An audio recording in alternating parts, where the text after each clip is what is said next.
Guardian, we've picked up a high-gain transmission.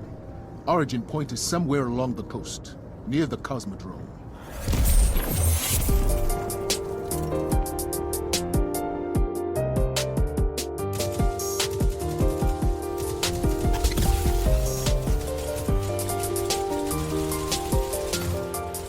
What is going on, Guardians across the universe and beyond? This is Cosmodrome Radio, broadcasting live on all frequencies to the universe and at all the great places and whatnot, because we don't know what's out there in our great, expansive world.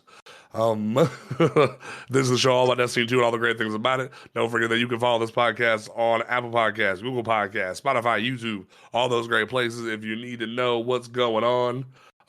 So make sure you check it out.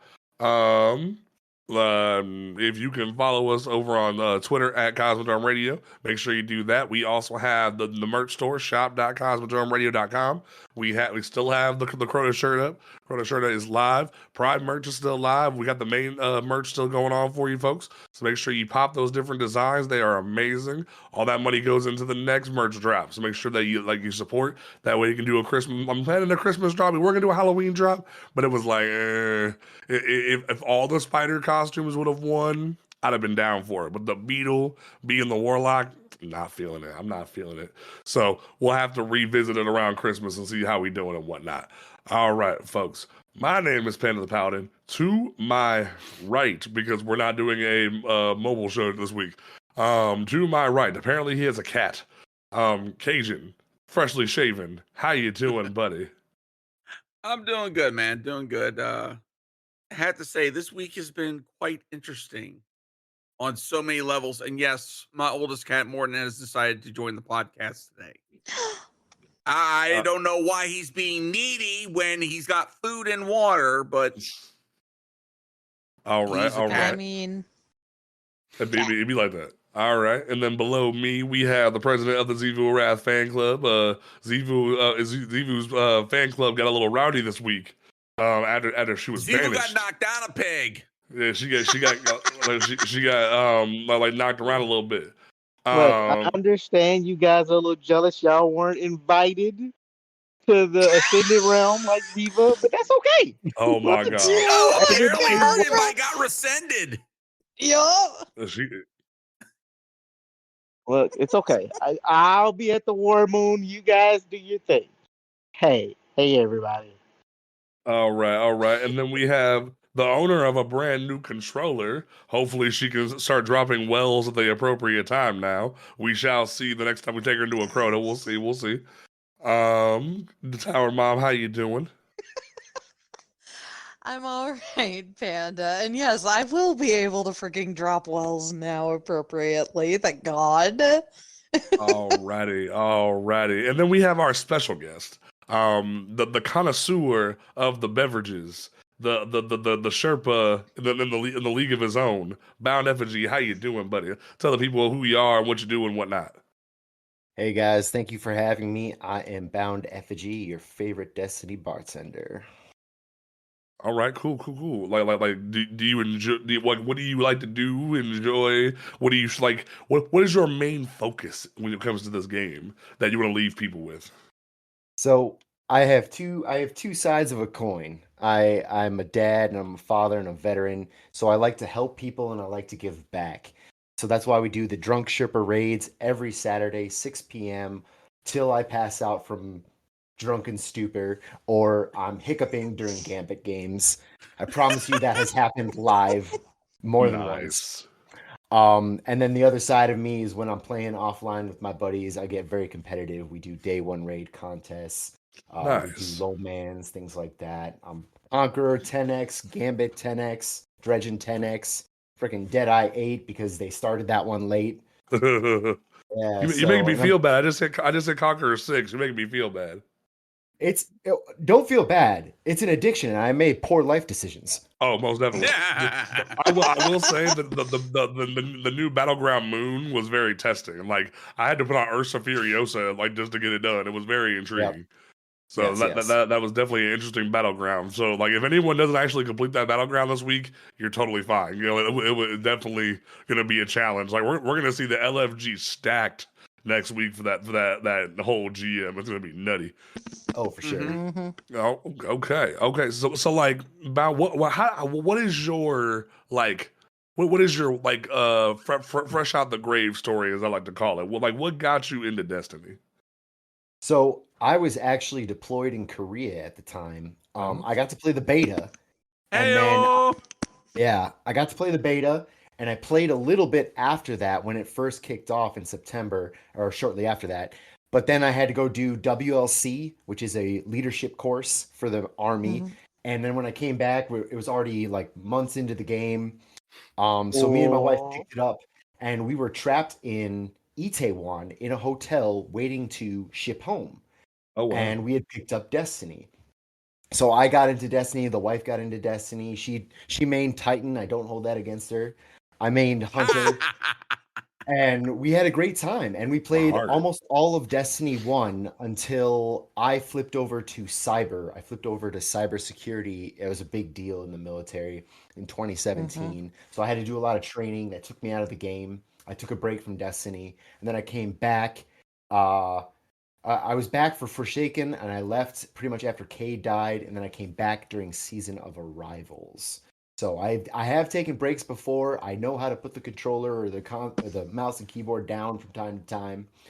But yeah, I've played pretty consistently through, and gilding the seals and getting all the new seals has been really enjoyable for me. So that's like one of the key things that I like to get after is that type of stuff. Excellent. Okay. Well, let's go ahead and dive into it. The TWID was actually pretty beefy this week. Yeah, it was. But like Bungie's still trying to get this currency situation correct, because first thing they did was like, hey, we noticed that we're not buffing the pinnacle grind anymore. Like, we're not going past 1810. So what we're gonna do is every pinnacle now is gonna be an exotic. And to me, I was like, I don't know how I feel about that, Bungie, but okay. Then they're like, cool, yeah, but here's the thing. Now you can focus your exotics, but we're gonna make it hella expensive.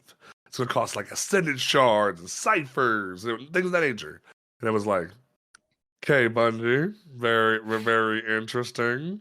And then it was like, if you don't like go see Xur every weekend, you don't have a cipher, so you have like exotic engrams just stacked in your inventory nonstop. And it's just like, that's not healthy, Bungie. It's not healthy. And they're like, hold on. What if we get rid of the cipher? What if we say it no longer requires a cipher?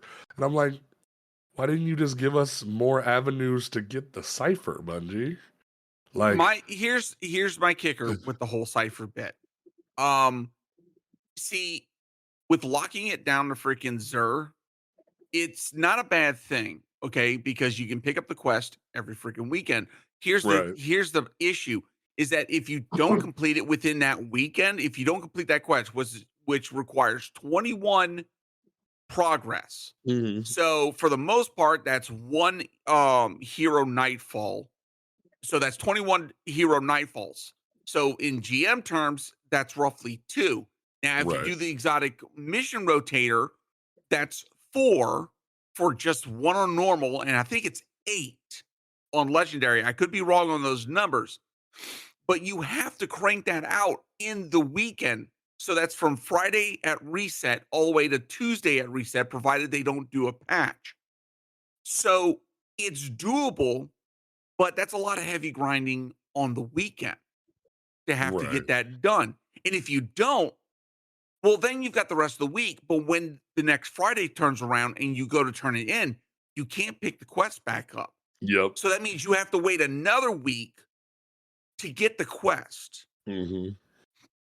So to me, if they would have fine-tuned that quest turn in and pick up a little bit better, it wouldn't be an issue. See, my thing about it is, like, if they would have been like, hey, yo, not just Xur, if you want to go get more, like say, like, hey, yo, Cypher from Zavala, Cypher from Drifter, Cypher from Shax once a week. That's 4 chances, if you do Xur, Shax, Zavala, and Drifter, a chance to get a focus exotic, like 4 per week.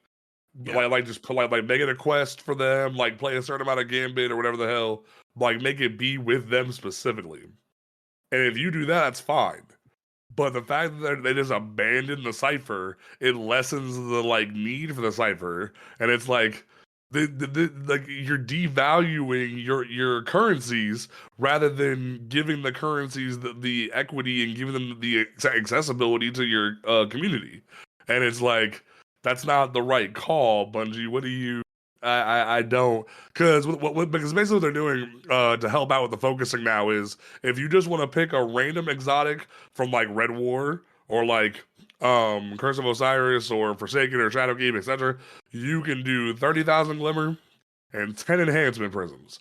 If you want to focus a specific exotic, you can do 60,000 Glimmer and 2 Ascendant Shards. Now here's the double-edged sword with this. This is still too expensive for the casual player. Mhm. And the reason why I say that is because not every person wants to keep grinding Gambit. Not every person wants to grind Crucible. Not every person wants to grind Strikes. So if you're sitting there as a newer player and the only ways you have access to an Ascendant Shard, like right now, is I think the Deck of Whispers gives you 1. The Battle Mhm. Pass gives you 2, I believe. It And gives you about, I want to say it's almost like 5 to 6. I'd have to Really? go through and count it. Okay. Oh yeah. Now that's if you bought. Okay, If you so bought, yeah. if Yeah, you the bought free the season the free pass. pass is like 2. Okay, so like anyway, like a range of 2 to 5, and then after that you're screwed this season. So for a newer player who wants a specific exotic, they're told high stats matter, they're told like a specific like thing is good.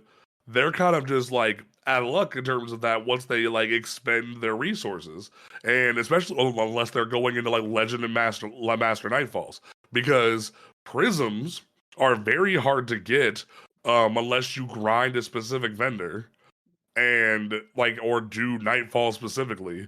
Prisms you can't really get from just doing random activities in the game, which makes sense. They're a higher tier currency, but it's also like for a newer player, it feels unattainable to a certain extent. I feel like it should just be like a certain amount of glimmer and the exotic. Because, like, in my opinion, if we were keeping us legendary shards, I would say like 150 legendary shards, exotic, glimmer, be done with it.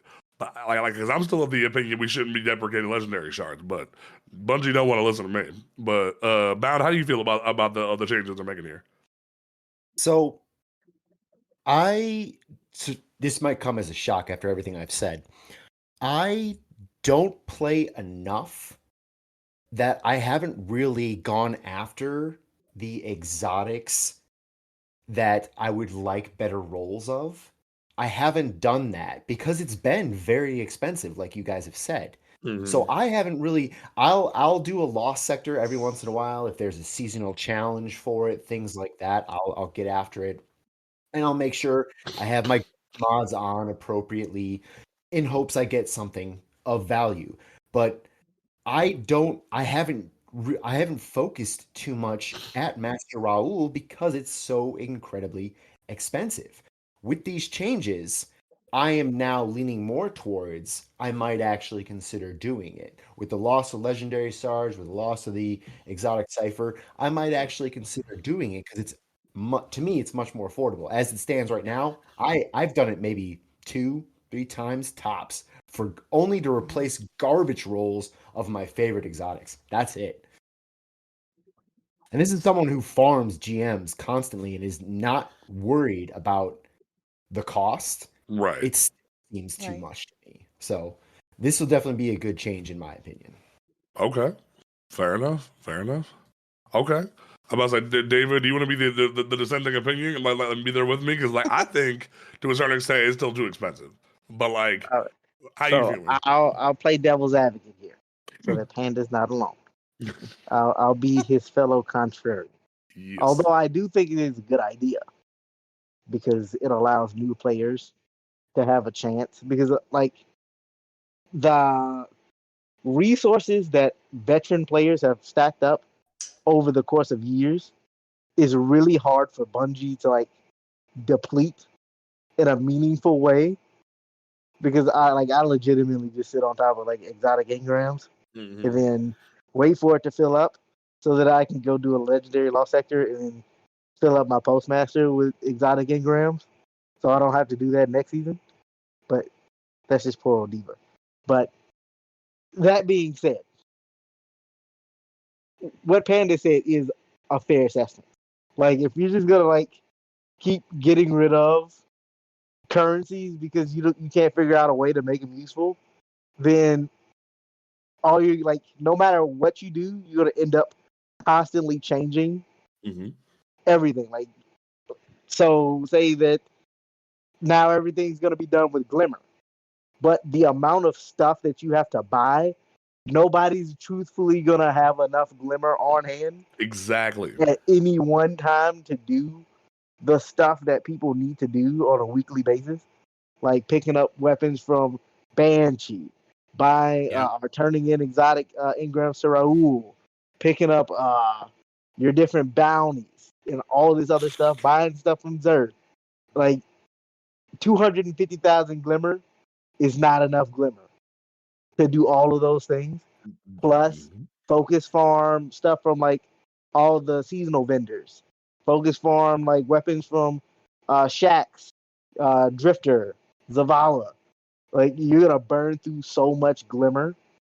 I do not think that they've taken the time to like genuinely consider that yet. And that's what I was saying about why we shouldn't be deprecating legendary shards, because we're going back to the same problem we already have. Because if they raise the Glimmer cap, or they get rid of the Glimmer cap, we just enter the same scenario that we're dealing with legendary shards, where they're like, oh, we're deprecating this because like older players have too much of it and newer players don't have enough of it. Here's the thing. Bungie already solved the economy problem with Lightfall, where they said, hey, yo, just do activities and the helm is your new bank account. Friggin' Defiant engrams, Deep engrams, Witch engrams, them motherfuckers just stack. And you can go up in there on your free time and just play the lottery. Like, crank it out, and then like, you don't like a roll, or you already have something crafted, cool, shards. Like, that's how I went from like 5K to 8K recently. Was just like I had like over 100 Defiant engrams and just freaking dropped it. And that was a great way for newer players to raise their stock in the economy a little bit and actually have ways to get rolls of like Iron Banner weapons and Trials weapons. But then Bungie's like, nope, we're getting rid of it, and it's like, why? Why are we getting rid of the main currency of Destiny? Oh well, we don't want to do it anymore. Like that's what I keep meaning of, like, we're getting rid of the core MMO experience more just because we don't want to explain to the players like how to do things. Like, I had a person today ask me how do I do transmog? There's no active way in the game that explains how to take your ass over to 801 and get you a bounty. And it's like, Bungie, you bet, like what's going on here? We need to start explaining things to people because not everybody reads the TWID, and like they're not And doing not it. And everybody it's has just the time to read through Hippie's 5,000-word essay on how to play the game. I love her to death, but nobody's reading that. Be a better tutorial system, like walkthrough of the game and the various systems. Yeah. I've called Bungie out on this multiple times. Yeah, They've done. I think we all have, honestly. I feel like we're a broken record at that point without that specific point. But as far as the whole light shard, the freaking legendary shard debate, to me, I think a long time ago they should have put a freaking cap on the legendary shards. You know, just like they put a cap on every other currency. They put a cap on Glimmer. They put a cap on Ascended shards, freaking Ascended alloys, et cetera, et cetera, et cetera. They should have done this a long time ago to where it wouldn't be an issue to have to say, oh, we have this freaking, you know, part of the community that has an exorbitant amount that they don't know what the frick to do with. Right. If they would have put a cap on it a long time ago, it would have been at least a little bit more manageable situation. to where the gap wouldn't be so freaking extreme. But at the same time,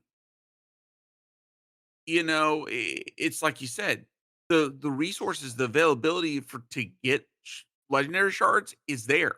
Yeah. But it's a matter of, are you free to play, or do you have some investment into the Destiny life cycle? Mm-hmm. And that's what its bottom line is going to boil down to.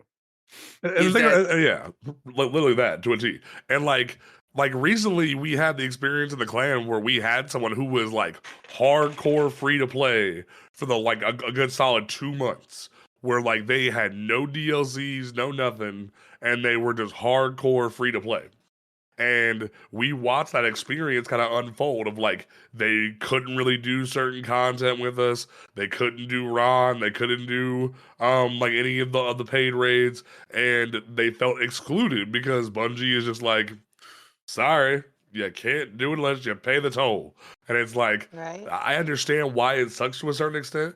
So them actively saying it's free to play when you because you get like a handful of strikes, which in reality are strikes and battlegrounds that people already paid for that you've deprecated into your playlist now. That you have 3 raids now, and you have PvP and Gambit, and 1 dungeon because Prophecy was free. That's not a lot of content for someone, and they have to like keep checking in with people. Hey, is that free to play? Is that free to play? And that sucks. And I saw like it definitely is a situation of, for like casual players who invest in the game, Bungie already solved the shard problem. And honestly, I feel like if the better way Bungie could have went about the shard problem was go, hey, y'all motherfuckers are too rich. Next season we're putting 100,000 cap on it, or 50,000 cap on it. And if they would have did that, problem solved. They could have said, "Hey, I think a 10,000 cap would have been freaking. That's fine too. On. Like, and if they would have said like, you have until this date to like go buy your phantasmal fragments, go buy this, go buy that, no one would have complained. I feel like if they would have given people enough time. Like, that's what everyone's doing right now, like misleading and everybody else. They're making videos like, hey, go spend your stuff on phantasmal fragments, go invest it in the blue armor, that way you get enhancement cores, do whatever you got to do, because here in a minute you're about to lose all of those shards.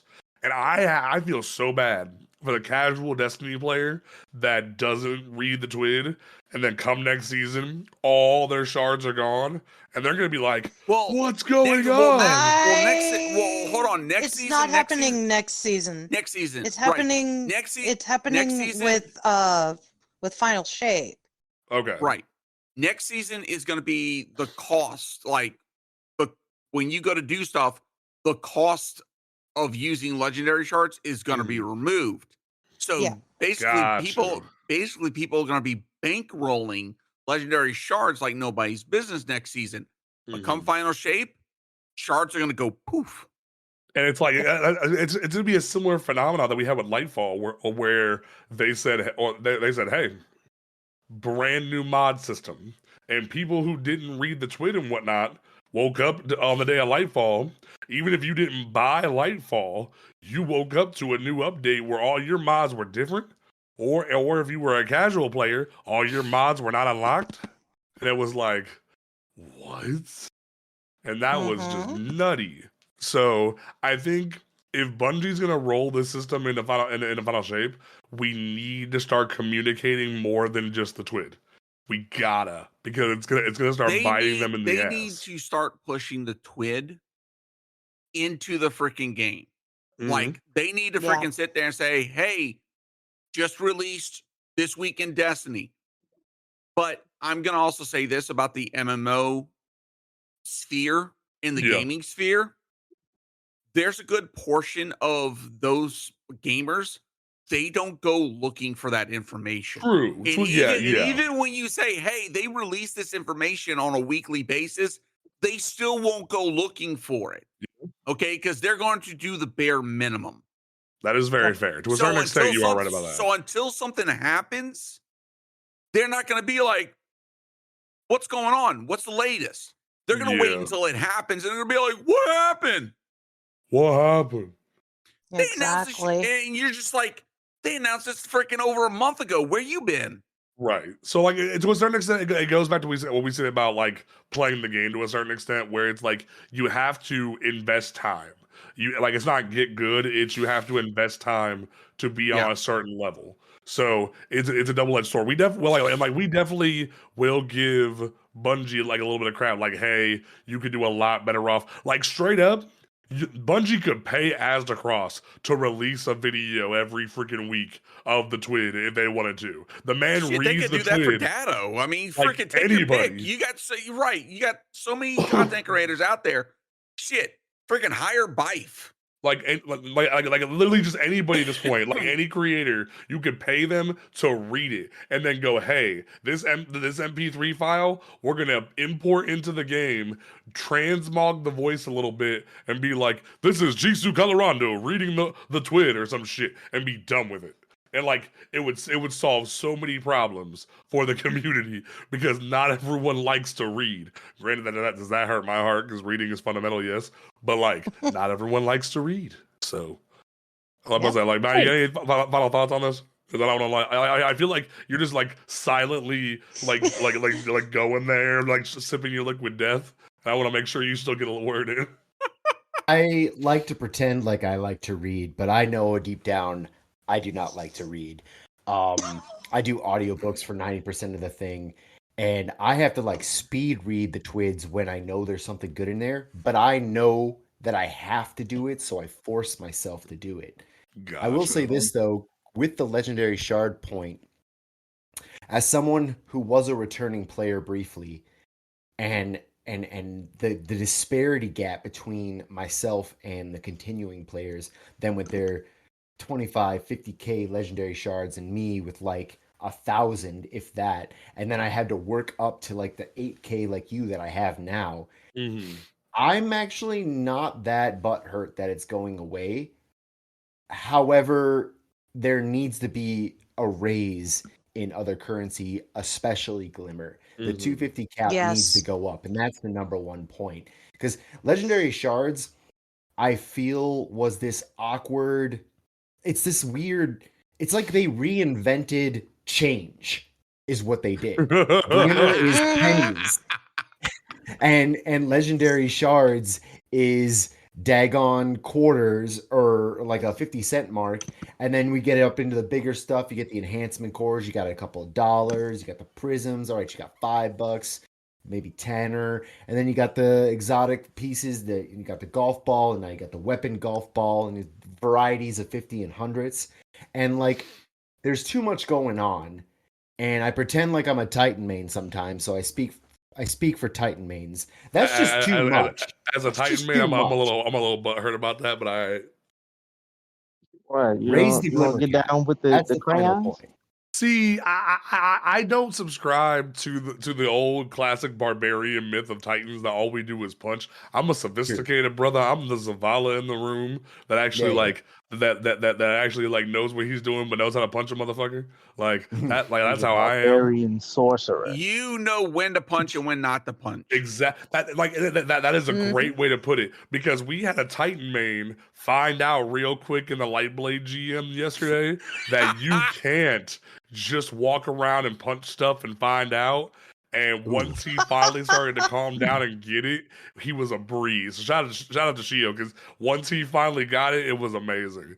It's like I had to shut my boy on that one, because like David can tell you, man was punch crazy. You'll have to hit me up later for my Strand build, because I do have a good punchy Titan Strand build. Synthoceps. Of course. So as I try to tell people, there's a wrong way and a right way to punch. Mm-hmm. When you see an exploding thrall, you don't punch. When you domestic abuse, wrong. Yes. When you see a GM and you see a thrall coming at you that can punch you in the face. Like I got backhanded by an acolyte in a GM yesterday. I was like, all right. So like, especially when it's arc burn. Oh my god, that's the worst. Because not only is the explosion arc, their fucking claws are arc. So if they sneak up on you, they get a claw in you. That's half your health. And the bomb is you're dead. Yep. Mm-hmm. So I was actually, it was after the day one contest rate of Crota that I learned that freaking Thrall melee was arc damage. I fucking lost my shit on that.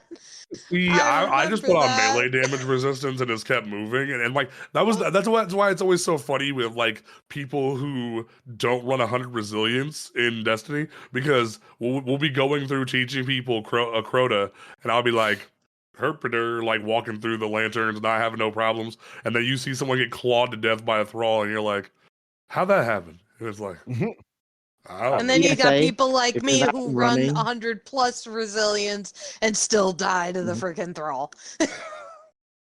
It's like they just gang up around you. They just gang up around you. Banner of War. Just walk through it all. Yep. Not everybody's got a banner. Yeah, well, I can't do that because I'm a warlock. I'm squishy. Exactly. Vesper rings. Yeah, you go Vesper rings. I know. I will say, if you're not running 100 resilience, you're wrong. I don't care what class you are. I don't care how you play the game.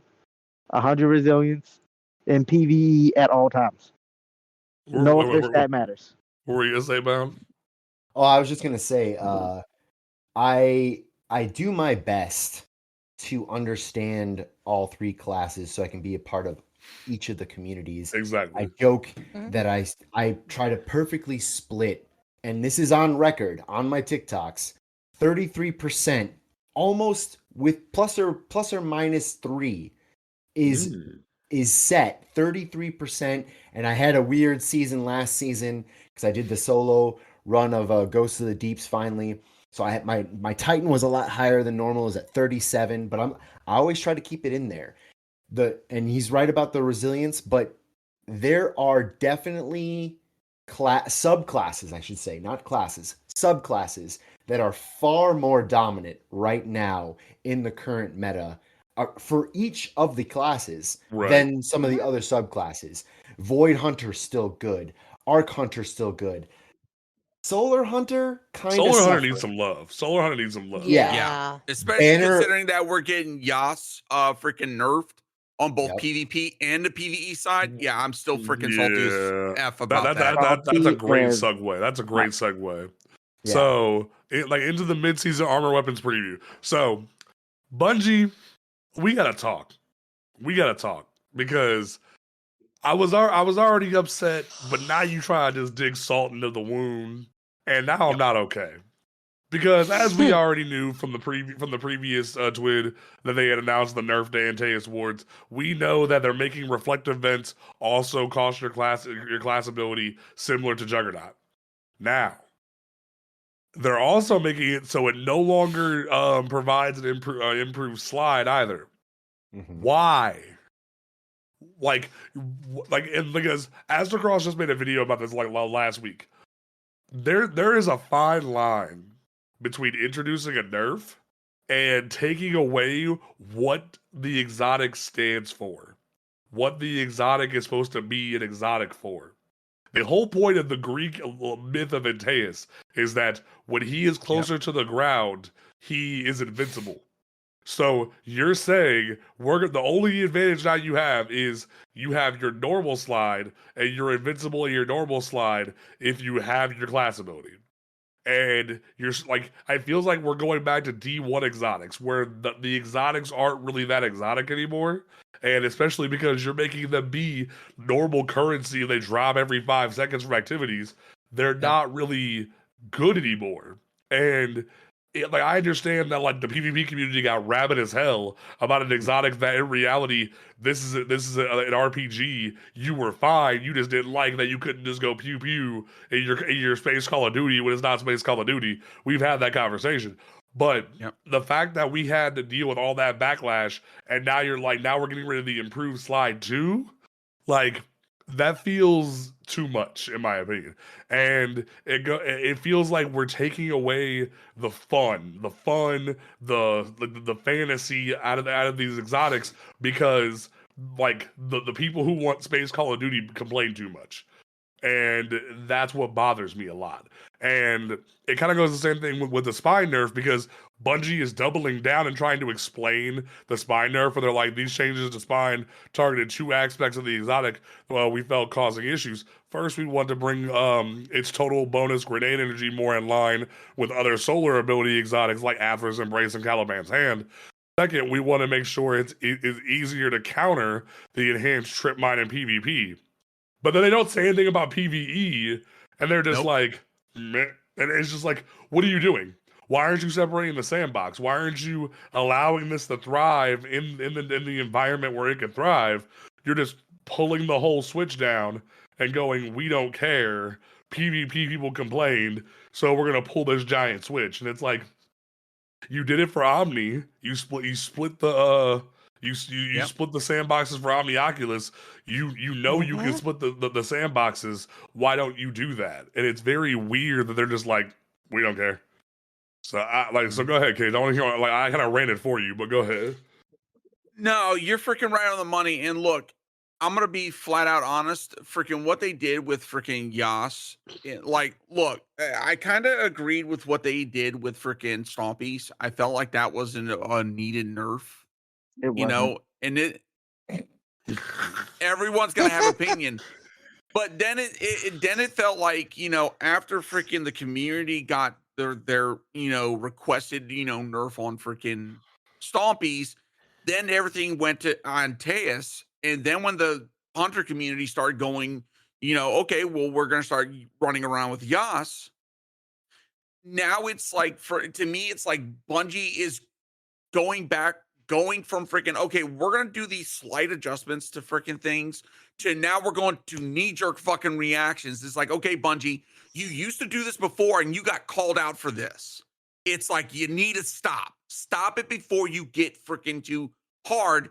And I'm starting to agree with a lot of content creators, as well as other people, that are saying that freaking, when you make an exotic not an exotic, what the fuck are we even using them for? Yeah. Right. And like, to me, right now, there's not a whole lot for freaking solar hunters right now. Oh yeah, you got Celestial Nidok. Oh yeah, you got Blade Barrage. Those are freaking very niche freaking exotics.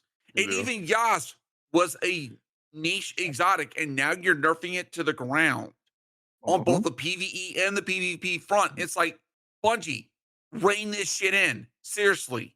Yeah.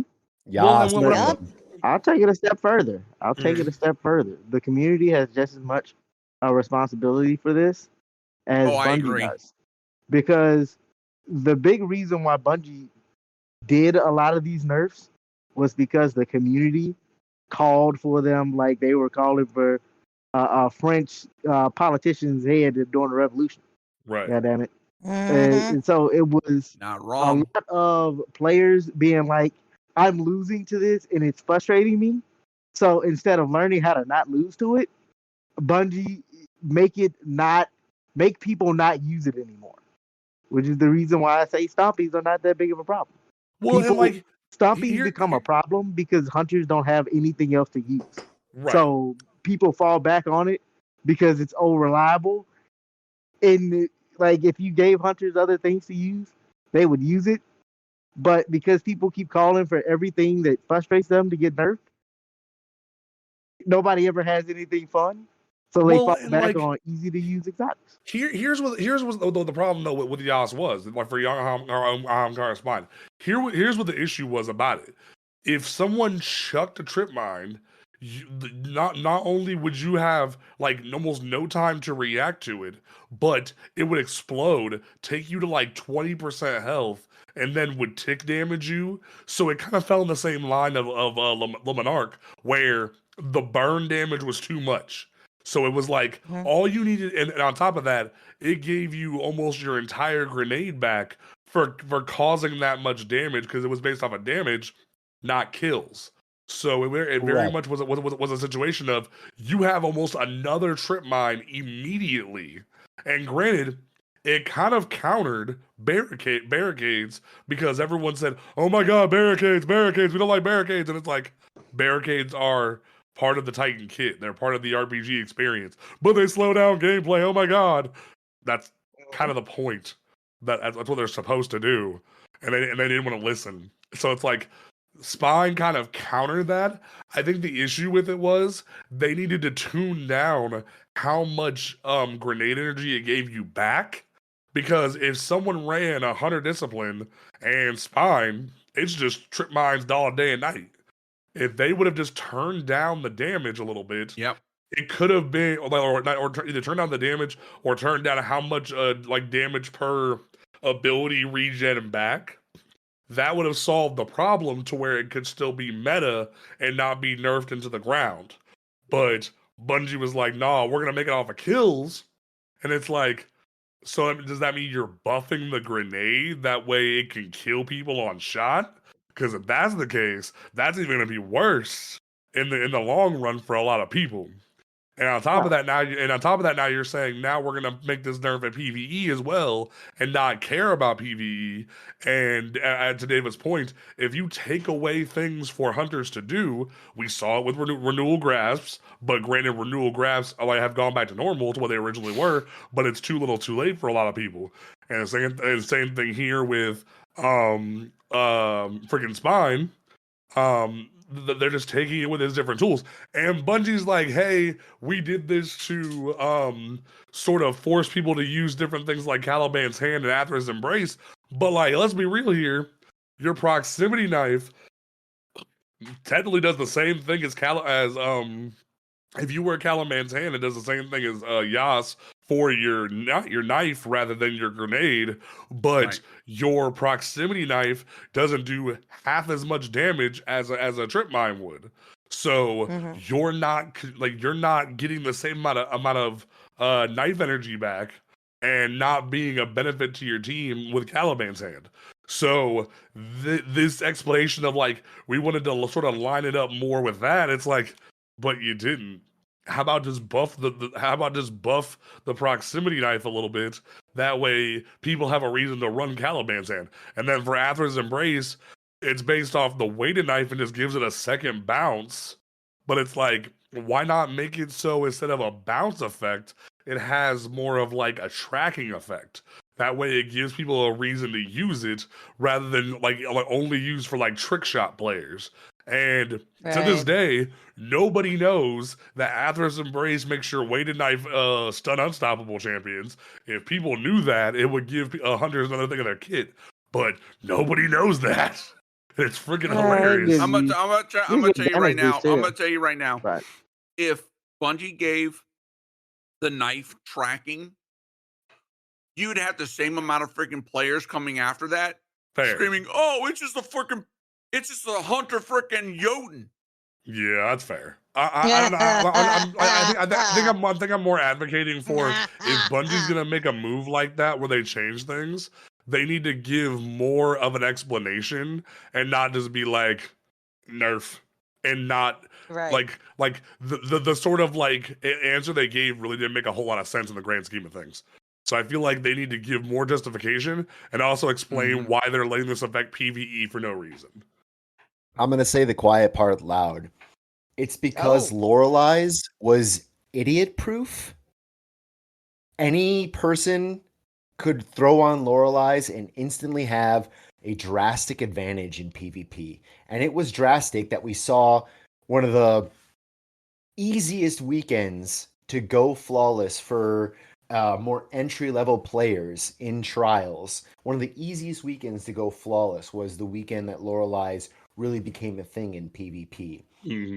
I personally have not seen young Ahamkara Spine be that big of an issue in PvP unless you're getting into higher tier comps. Yeah, I've almost never seen it in trials, and I play trials every weekend, and I've never seen trials almost every weekend. That's crazy. Yeah, like I've never seen the Yas Queen action like people are complaining about. So it must be a high comp thing. But it's not idiot proof. You have to understand it, and you have to build into just a little bit. It requires some tactical planning. Yeah, it requires some game sense. You know, it's not something you just to a certain extent. spam. Yeah, it's not something you just willy-nilly spam. Yeah, they're not willing to say that. The reason is the applicability and the bar of entry was so low for things like Lorelei that we had to nerf it, versus we wish Destiny was an actual competitive PvP thing. So now that people are complaining about it, we're going to try to pretend like it is, and thus we're going to nerf this thing. Because when it comes to these type of exotics that are very clearly designed for PvP, they have no use case almost anywhere in PvP. Antaeus wards, I've tried sliding to reverse certain things. It works some of the time, but see, overall, you just said the better exact same thing exotics. that I've been saying for so long. That with Antaeus, it's a skill form, because there's I can't tell you the amount of times that I've tried to slide into an engagement and either I get team shot, or someone had a better angle on me and it didn't matter. But then you see then you see like streamers and they're like, oh my god, the world's ending, my Nova Bomb got redirected at me, Bungie please nerf. And it's like, what are you talking about? So I was actually referring to PvE, and thus making the justification that because the bar of entry is explicitly for PvP users, that's why the Yas Queen nerf is happening. Antaeus wards, that I have seen, and I've done it in PvP, and it does work, and it works more often than you think. The problem is you don't always know what you're going up against. Exactly. Team shot is the only way to counter that. 100%. If you got team shot, that's the thing. But a one-on-one engagement, it works 100% of the time, even against supers. And that to me was wild, because I'll always question why I lost an engagement, and then I'll immediately know if it was a Titan shotgun sliding, it was because of Antaeus wards. Right. Fair enough. And like in regards to the spine, like sort of barrier to entry as well, that like when it comes to like facing spine, it can be very daunting, because if someone just chucks a thing at you and you're not prepared for it because you're going into an engagement, it's just ding death, and like, or like your health is super low, and they're like, it's less game sense and more of timing. Because if someone just gets the drop on you with that tripwire, it's just over, and you have like similar to what happened with Le Monarch, like I said, where it's like, this is uncounterable to a certain extent, and there's nothing you really can do about it, whether you like it or not, and it sucks to a certain extent. So I definitely understand why Bungie did this, but I feel like it was definitely way too far. It definitely caused a lot of problems there, because now this is gonna go in people's junk drawers and not matter again. Because truth be told, before Solar 3.0, who the fuck gave a shit about spine? Let's keep it a buck. Before 3.0, people used to fucking make fun of fucking Shawhan for wearing young Ahamkara's spine because they didn't understand how it worked. And then once 3.0 came out, they were like, oh, okay, we get Shaw now. Right, because of that, genuinely now the Hunter kit is suffering more now than it ever has. Like, I would like to have more exotics that hunters can build around, because it feels like Bungie only makes the hunter subclass for PvP. Like, I feel like they truthfully struggle to build meaningful like hunter exotics and like tools for their like subclasses that don't revolve around PvP. Like, even with the new subclasses coming up, or the new changes in Final Shape, like, genuinely, when I looked at the trailer, I'm like, so more PvP stuff? I really don't see anything that I can use in PvE on like a Grandmaster level. I have a controversial take. Let's go. Y'all might hate me for this or not, but kind of along the lines of what Bound was saying earlier, and what you were saying, Panda. I think Bungie's still trying to make freaking PvP into an esport on the low. And that's why they're pulling all this stuff. They're just not checkmate willing to changes. say Marathon. the words out Oh loud. no, like Bound just said it. They're using but like Destiny as a tool for Marathon, and I said it last week, and I'll say it again. No, I It's think they're gotta trying to stop. make Destiny PvP they're trying to make it into an esport. I'm not even considering Marathon in this take. I think they're on the low and not willing to say the quiet part out loud yet, that they're trying to make it into an esport because they fucked up with Gambit. Okay, Make so Gambit at in the- esports. So at the same time, I'm gonna say this. So we know that the PvP strike team is in play. Mm-hmm. Okay. So hence why we're starting to see a lot more constant updates to the PvP Mhm. stuff. Right. Okay. So I'm going to be the devil's advocate and say, community, you wanted more responsiveness to the PvP stuff. We're seeing it. But now There you it's go. starting to bleed over into other things. And Mhm. I've said this before on the podcast, and I've said it before to Panda, and I know this irks him to a degree. To a certain extent. We've seen we've seen PvP as far as mayhem. We've seen the freaking chaos that brings, and Bungie's like, okay, we're gonna go to the other end of the spectrum, and we're gonna bring in checkmate. And I'll be honest, last weekend I gave it a good freaking hoorah. I absolutely freaking do enjoy it. Now I will say this. Mind you, when based upon what time I go in, it's either freaking I want to shoot myself in the foot or I'm having a great time. If I go in during my normal middle of the night, I want to shoot myself in the foot because I literally get put in with freaking lobbies that do not make freaking lick of sense. Yep. But if I go in during the day, oh, the lobbies are freaking absolutely chef kiss. And I feel like I have a good chance at every one of my freaking engagements. It is down to freaking player skill. It is down to freaking gunplay. And I'm not freaking relying on my freaking, I have to be tactical with using my class ability, with using my grenades, with using my melee. Absolutely had an absolute blast with it. And definitely, I think I'm going to be giving it some more goes while it's still in the lab. And even then, they've made more adjustments to it based upon feedback from people within the community. They've increased the freaking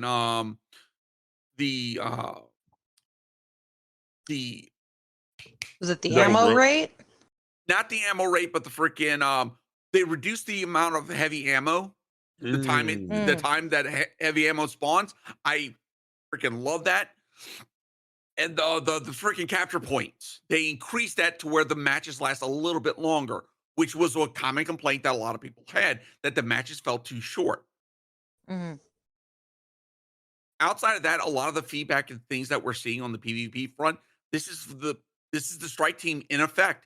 This is them doing their job, listening and sifting through the free feedback in order to address it as quickly as possible to bring this sandbox into what the community feels it should be. But I'm with Deva and others. I feel like freaking for hunters, our kits are getting nerfed more and more. To where even what I said a couple of podcasts back, that hunters do have some kits to use, I feel like I have got to retract that now. It's like, well, fuck, you took another one, Bungie. What the hell? Yeah. Like, Because I'm right now in the feel- BDE front, in Grandmaster, Omnioculus or freaking Gear Falcon or Orpheus Rig, take your pick. All void. Yeah. Mm-hmm. It's Yeah. very much that kind of situation where like you're being trapped into these certain builds, and I definitely Just like Warlock with Well. Yep. well, but like here's the issue with Well, and I've spoke on this before, and I genuinely have been torn on the Well situation because while I feel that Well is a great attribute for the healer, like class in the game, that like it does what it's supposed to do, and it isn't too overpowered. I don't care what anybody says. It's mathematically like probable you will die to well in certain cases. I don't care what anybody says. Like well is overused, but I don't think nerfing it is the way to fix the issue. I think because if you look at like any of the damage tests that certain YouTubers do every season when they do different certain buffs and nerfs, you can see the issue at hand. Nova Bomb still kind of Chaos Reach, but Chaos Reach has gotten better. Like the Strand Super for Warlock, none of these different supers give a reason to step off of well. If you give them a reason to step off of well, they will step off of it. I remember back when Atheon first came back to the game, and there were Warlock teams just doing 6 Chaos Reaches, going Kamehameha in this mug. But when you keep nerfing things over and over and over again because you think they're imbalanced, what was left? Well. And then the Bungie started to have a competition of who's like whose defense super is more powerful or should be the more powerful one, Bubble or Well. And ever since they nerfed Bubble in PvE to a certain extent, you never see Bubble being used as an alternative to Well anymore. Because there was a point where Bubble was a viable pick over Well, and now you don't see it anymore. And I miss being the Bubble Titan. I miss being the guy that throws down the hurdle. I still say a great buff to Saint 14 Helm would be make it so you can shoot through your bubble if you're wearing it. And that would solve the problem for a lot of people of, well, a well, you can sit there and just shoot the boss, versus with a bubble, you have to lean out and expose yourself to damage and actually step out to shoot the enemy. So if they do that, Bubble's back on the menu, boys. You don't have to run well all the time. Exactly. They just need to actually like give it a chance. To the issue is to give hunters some kind of defensive super, because hunters don't have a team support super at all other than Tether. They don't. And even that could be considered an offensive super. We don't have any team help options. Genuine. About the closest that we have is Tether, and that basically a 35%. What was that? Damage buff? A damage buff? Debuff. Yeah. So, and I've said this before. If they put either a health or overshield leech off of that, to where the more freaking we do damage, the more of an overshield or health that we regen, given what's going on. Well, we've got another freaking viable option. It's like, okay, the Warlock doesn't want to do well. The Hunter can go Tether, or freaking Titan could go freaking, Bubble. Or, I was thinking about this the other day. We've got so many freaking Arc exotics that are kind of crap for freaking Arc Hunter. Why not make one of them work with freaking Gathering Storm, to where it links up with Gathering Storm wherever you freaking smack it? So, like on this case, you smack it right on the freaking boss. You're gaining amplified for your entire team because you're wearing this exotic. And as you're doing that's what damage, they're doing you're with the chaining, super. You're chaining more arc damage no matter what weapon you're utilizing. So you're increasing damage output, and on top of that, you're gaining resistance for your entire team. Well, don't even do that. Don't even do That's that. what they're doing in Final Shape, though, with updating the Arc Hunter. They're giving them an They've got that in the work. A really cool way to deal with that is kind of make Gathering Storm into kind of like a well. Instead of throwing it at the boss, you throw it at the ground and make it into like an arc pylon that attaches to your teammates and feeds you a constant overshield and amplifies everybody. I'll be down for that. Yeah, that would be cool. That would be epic. I feel like that would then give hunters some way to be like, you know what? Hey, we don't need a well, or we can run this pylon in a bubble, or this in a well, and other people have options. And hunters will then have a way to play the game that's not just, I'm gonna pump out as much damage as possible. But I'm gonna be running around being an invis bitch. Exactly. But I take it a step further and Florida say man. it's genuinely starting to feel like hunters are losing like an identity inside the game and Ooh, are starting to feel like just basic non-space magic having like bare bones class. yeah. Like if you want to play Destiny Yeah. without having the space magic, you play Play Hunter. hunter. It's because Yeah. everybody came over from Call of Duty and just clung to hunters, Dava. Like everyone Well, came I over mean, from that was supposed to be their purpose. You know, like hunters are the Bob's laughing at me, but like literally that's what happened. Like you saw, like why do you think the majority of the PvP community is like that? Like the majority of the PvP community is hunters because they came over from Call of Duty and it's like we like the gunplay, so we're gonna stay. And they're like, okay, and it's like that's not the answer to just to be a hunter because you don't like the RPG aspects. But see, well, to hunter's me, supposed but to be see, the to class me, that's the easiest to pick up if you've ever played a like FPS at all. You know, you can pick it up. It's not too different from what you've learned over the years. It's pretty quick and easy to pick up. You've already kind of learned the Right. movement and everything. Mhm. That's what the hunter class is supposed to be, but it's devolved from like having some aspects of being uh like the scout of the team to give you tools to support your team, and it's become just well, you guys do a lot of damage with your weapon of choice. Mm-hmm. That's about all we can do for you. Was that bad? What were you gonna say? Oh, I was just saying I was laughing because I was remembering that damn TikTok. That Destiny is the Call of Duty Retirement home. retirement home. See, The like FPS I saw retirement that. home. I was gonna respond to it, but I kept forgetting about it. And it's like that person saying that is them like being like half the community misunderstanding what Destiny is.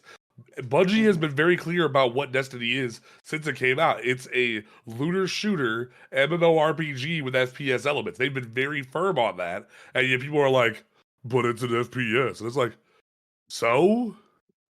Like this was Bungie's attempt to bring MMOs to the console generation without giving you like 50 different things you need to click or press while exactly. scrolling your analog stick around. And people never understood that. They just said, "Ooh, space guns." They're like that they just assumed this was Halo again. And it's like Right. this is not I Halo. mean, This is a whole different ball game. I think this is yet another thing that the community has responsibility in, because Yeah. anytime Bungie tries to make it that RPG element, like I genuinely believe that a lot of players actively go against it.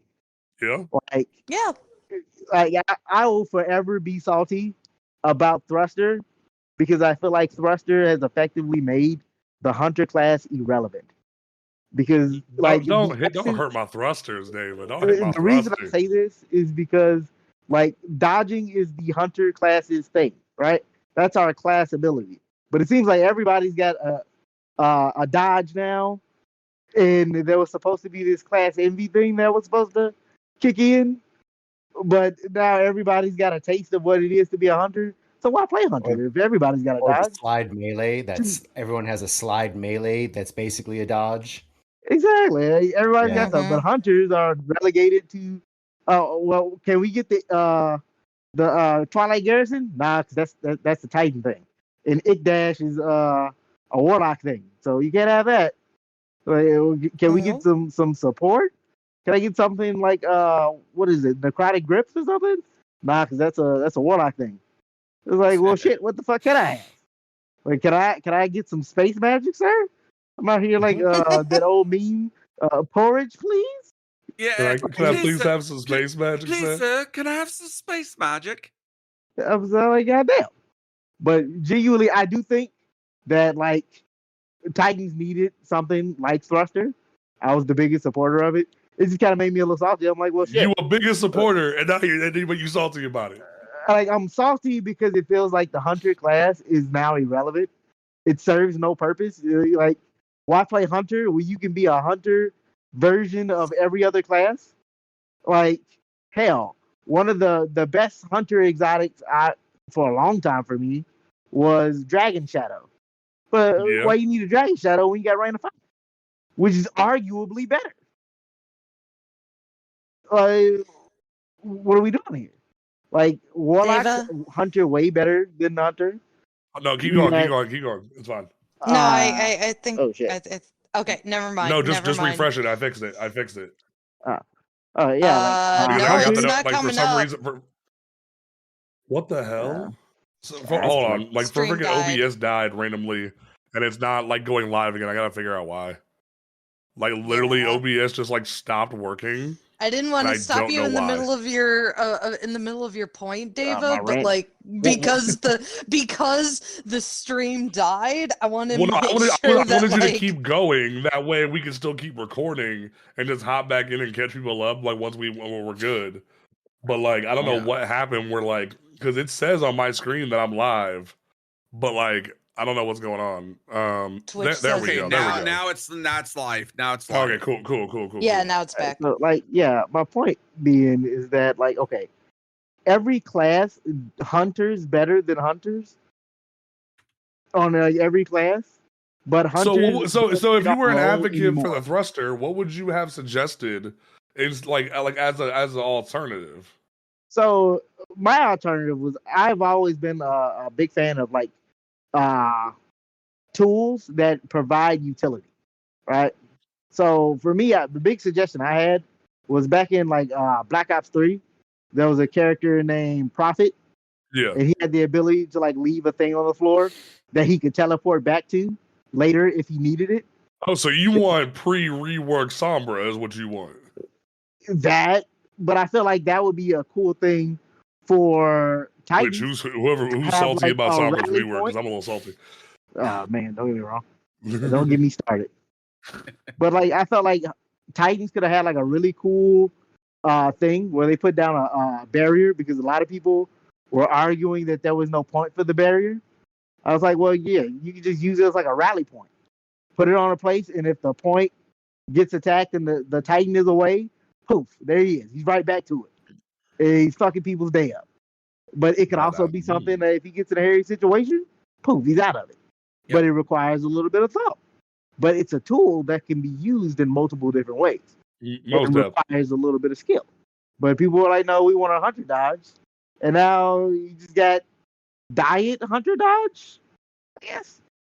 I'm about to say, Bound, in terms of like hunters, like I know you play like all three, but like how do you feel about the issue about like hunters not really having an identity? So I am weird. I'm not gonna lie. I don't mind being typecast. Oh, interesting. This is an interesting take. Okay.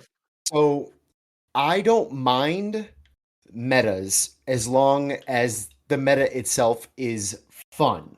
So I have been an Omni Oculus lover since I got that exotic. I absolutely love it. Most of my GMs before we had Stasis and Strand, I did Omni Oculus Hunter because Arc was never that great at the time, and Solar to me has never been that fun on Hunter for PvE and high-end content. That's personal opinion. So I don't mind being typecast. In Titans, I loved running also Void and being an Ursa Titan. I did Ursa Titan for the majority of GMs and Master Raid contents because it was fun. I could give people their super back quickly, and it was functional. It made sense. Then they buffed Arc Titan, and then we got a super one shot with the Cuirass of Falling Star. That gave me some other options. Then of course we got Stasis and Strand that helped me branch out a little bit more. But I don't mind being typecast into certain metas if the meta is fun and if the meta is viable. I don't think we necessarily need to pander to every subclass unless they fix the subclass first. And right now, Solar Hunter subclass is the weakest. I would probably say PvE wise, Stasis Titan is complete garbage. Absolutely worthless. Except for the brief moment where we could one shot Riven with 5 Titans was hilarious. That was comically funny. I've been saying for ages, Stasis Titan needs rework in general because they were so afraid of it in PvP when it first came out, and now they're like destroy, and it's like it needs help so badly. Yes, but that's just me. I'm a bit of a purist. If it's fun, and the meta is viable and the meta itself is fun, I don't mind being a little typecast into that role. I've never minded being a well lock, especially when I could have some viability with other exotics. We lost, the stupid robes, fine, whatever. They're still semi-viable, but I never minded being a Oh, well lock. Starfire, yeah, Starfire. Yeah, but I never minded being typecast as long as it had a function, it was viable, and I felt like I was accomplishing something. That's to say, I still believe they should boost these other subclasses and make them more functional to be competitive, not only in PvP but in PvP or PvE. I think they should, but I don't think that's the fault of the community, and I don't think that's the fault of build crafting, and I don't think that's the fault of the exotics. I think that's the fault of Bungie and the weight that they've put on the competitiveness, especially in PvP, in Ooh. high-end PvP, and in Yes. high-end PvE. Because in Master Raid, I'm going in, I got my Strand Hunter or my Void Hunter, I got my Strand Titan or my Void Titan or my Solar Titan, and I got my Well Lock and maybe Stasis Lock. That's it. And I know what I got, and I got my builds, and they're fun. But don't come at me and say, "Oh, you should play other classes more." Make the class viable and stop nerfing exotics for arbitrary reasons. Exactly. Let me have Thank some you. That's one fun. of the reasons why I don't play Hunter. Yes. Because it doesn't I feel have like anything to- is viable. I have to step away. I appreciate coming out here, guys, and talking with you. If you're Oh, yeah, still most going, definitely. I'll We be appreciate back in you a being little here. bit. I'll throw yeah, up no. a little be right back thing. But yeah, I'll catch you guys in a bit. I'll still lurk. So if you have any hot topics, please drop it in the chat and I'll be watching. All right, cool. Thank you for being here. Absolutely. Yep. Yes, thank you so much for being here, Hud. But I definitely want to make sure that we got Bound in there. I know me and David can go for hours, but we want to make sure that Bound can still get his speak on there. Appreciate So it. And what's up? I'll just throw the final thing out there. If y'all want to join me tomorrow, I'll be doing some Ron helps, and I'm gonna be carrying the youngest Guardian. He's 9 years old through his first last wish. So it's gonna be really cool. Whoa. And then we're gonna do some Ron I helps. remember when my kiddo was 9 and learning how to do div run. So that is so much fun. I can't wait to see that. Heck yeah, I love that. I'm about to say, My we wish. always try to make sure that everyone leaves on a final statement. What do you want to leave the people with? Oh, be more helpful to one another. I feel like we're at this weird place, and not just I'm not talking about America and the world in general. It's almost as spicy as that, to be honest. Destiny's in a weird place where people are getting so mad at one another for builds, for PvP, for carrying. Oh, you got carried for this. You were LFGing for this. Your LFG is weird. You asked for whatever. Like, people just need to be nicer to one another and stop being so gatekeepy when it comes to things. Be more supportive and open. Like, if it's high-end content, you could be honest with someone and say, "Hey, I don't know if that build is viable for what we're trying to do," or "Hey, maybe check this out." If they're receptive to it, great. If not, go somewhere else. I am willing to say, "Hey, I don't think this is a good fit for me. I'm going to go play something else right now." Apologies. I'll be honest with people, but just be nicer about it. You don't have to be mean like, take off your stupid Arc Warlock build. We're doing Master Crota. This isn't viable." Like, okay. We get it. Yeah. We get it. But yeah, be nicer to one another. Have some fun with it. Try not to be so gatekeepy, for crying out loud. And yeah, have a drink with me. Love that. All right. Thank you, Bound. We appreciate you being here. Yeah. Later, Heck guys. yeah. Later. All right. I got to delete one camera. Give me 1 second because we're currently showing the bot that we use to record the streams. There we go. Okay. Oh, look, cool. it's Craig. All right. We're back. I was like, Cage's camera's going to look a little weird for the rest of the show, but that's fine. All right. Cool. That's fine. Let's see, like you're a little lean to the right a little bit, but it's fine. Honestly, we're almost like wrapped up here. There's only a little bit more because like there's a lot of PvP changes that are coming. Like they're changing all the recoil patterns and like damage multipliers and whatnot. But it's very like specific stuff. Like they're taking another crack at nerfing SMGs again because SMGs are still really busted on mouse and keyboard. And like they're also like they love what they did with auto rifles, but they're trying to like tune it a little bit more, which I thought was great. I love that auto rifles have a place in the meta again. So shout out to Bungie for actually making auto rifles a thing and relevant. Pulse rifles are in a pretty healthy place. Like I thought they were fine, but people didn't like that we could lane and do stuff with pulse rifles. So Bungie had to rein it in a little bit, but pulse rifles are still viable. Like my brand new Crota pulse rifle, butter. Just like I took that thing into Rumble last night. Butter, because I got that depth one from the Master Crota, and that thing is just sexy, and like I love that thing to death. So like I definitely enjoy what Bungie's trying to do to like balance certain aspects of that. They're actually trying to like balance perfect flow afloat, which is kind of cool. And they're nerfing Kickstart from 20% to 15%. So great. Kickstart is too powerful. So good job. At the same time, I gotta give this shout out as well. Not only on the PvP side, they're making adjustments to sniper rifles, but on the PvE side, you know, they're making some adjustments to glaive projectiles as well as sniper rifles. So sniper rifle meta in PvE again, maybe. I want it.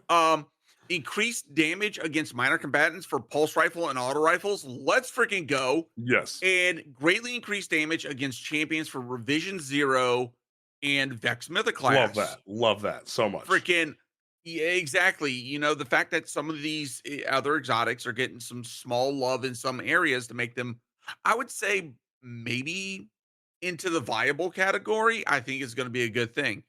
Outside of that, I think the TWID overall was freaking a good thing.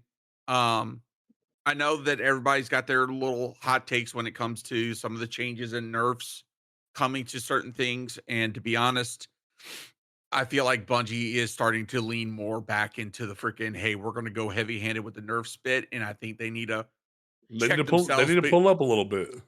Yeah. So this is, you know, first, you know, when I got back into Destiny 2, it felt like they were doing a good job. They weren't overextending with the freaking nerfs. Now it feels like it's like, okay, Bungie, you're going back to the days of yore. Cut the shit out. Yeah. So like all Bungie needs to do is just rein it in a little bit and they'll be fine. But like they're overextending a little bit. Now, last topic of the evening. Season of the Witch wrapped up this week. Oh, hold on. Real quick. Yes, before we jump on before we jump on that, so I went and did a little bit of testing. Yeah, the exotic cipher cost for freaking focusing. I'm glad they're fucking getting rid of it. So I just spent five. Every fucking one of the exotics was under 65 stat.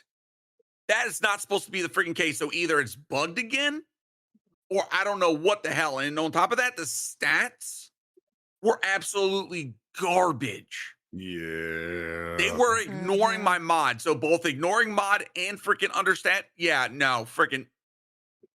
I'm sorry. I'm of the opinion, welcome change. It's a welcome freaking change. All right. So, yes, Season of the Witch wrapped up this week. And boy, howdy, did Eris Morn, goddess queen of the hive, pop off. Like I'm about to say, spoilers ahead if you have not watched it. Like you've had a few days. Like if you don't want to hear spoilers, now's the time to dip. But in terms of the grand issue, the Amaru wasn't really feeling it, but he did it anyway. He summoned they resurrected Savathun, and Eris just went, you know this shitty sword from Shadowkeep? I'm about to cut you with it. And it was glorious. Once she finally struck her down, she absorbed the last of the energy she needed, and she banished Xivu Arath. And boy, howdy. Mm-hmm. I'm going to tell you now, everybody standing there at the end of that was like, fuck Jason Bourne. That's freaking Eris Morn. Because freaking straight up, she just freaking, she settled so many freaking situations real freaking quick. Oh, she did. Yeah. She did. She did. So, And Dave, I'm gonna let you go first. How you feel about your girl being banished?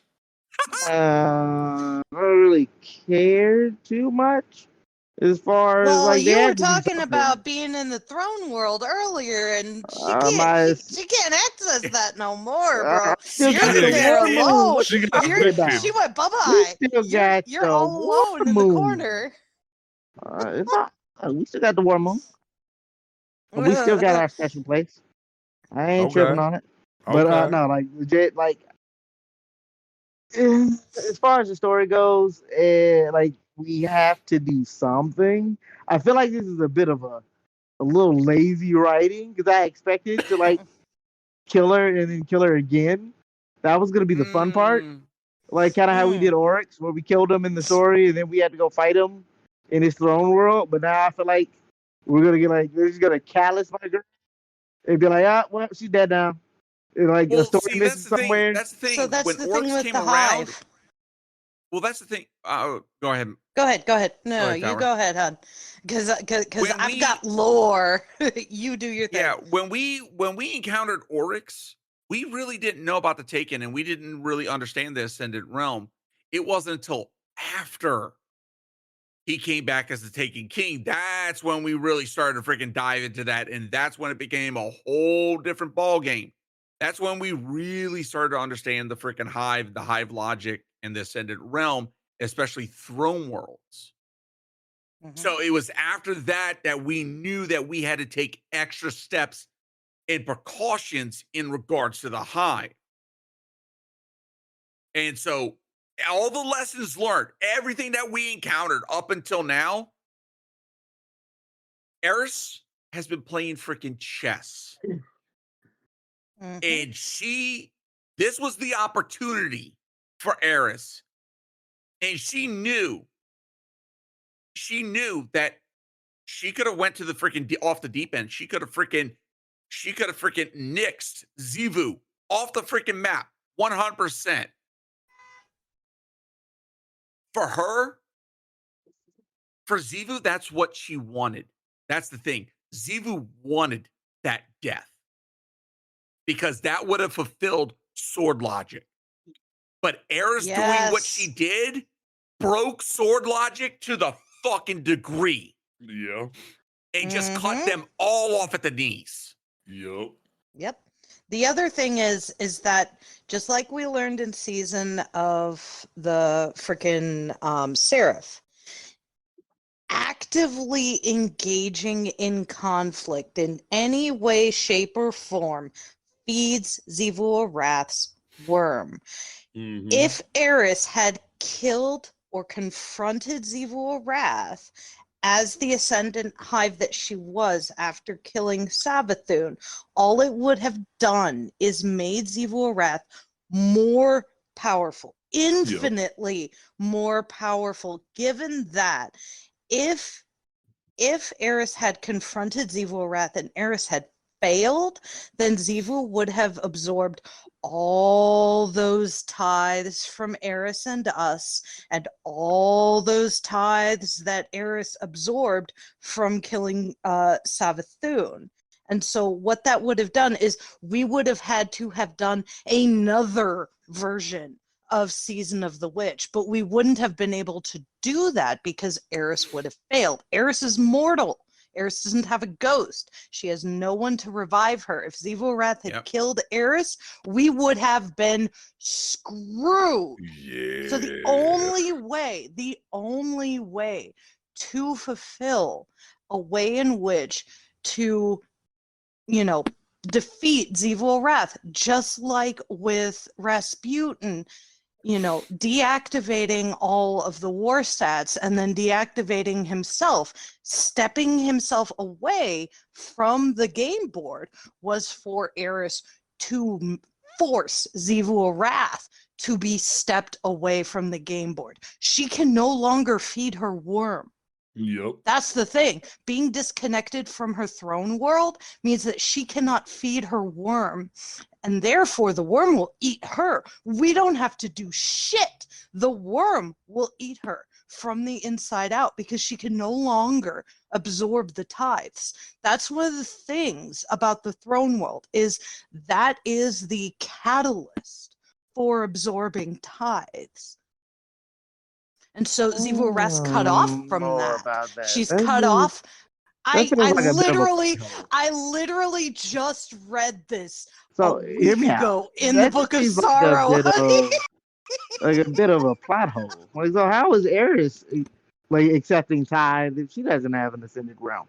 Because she was using Asa as her catalyst. Yeah, she said that like 2 weeks ago. We had lore about it. We had radio messages about it, and even Eris mentioned something about it this week in the radio messages.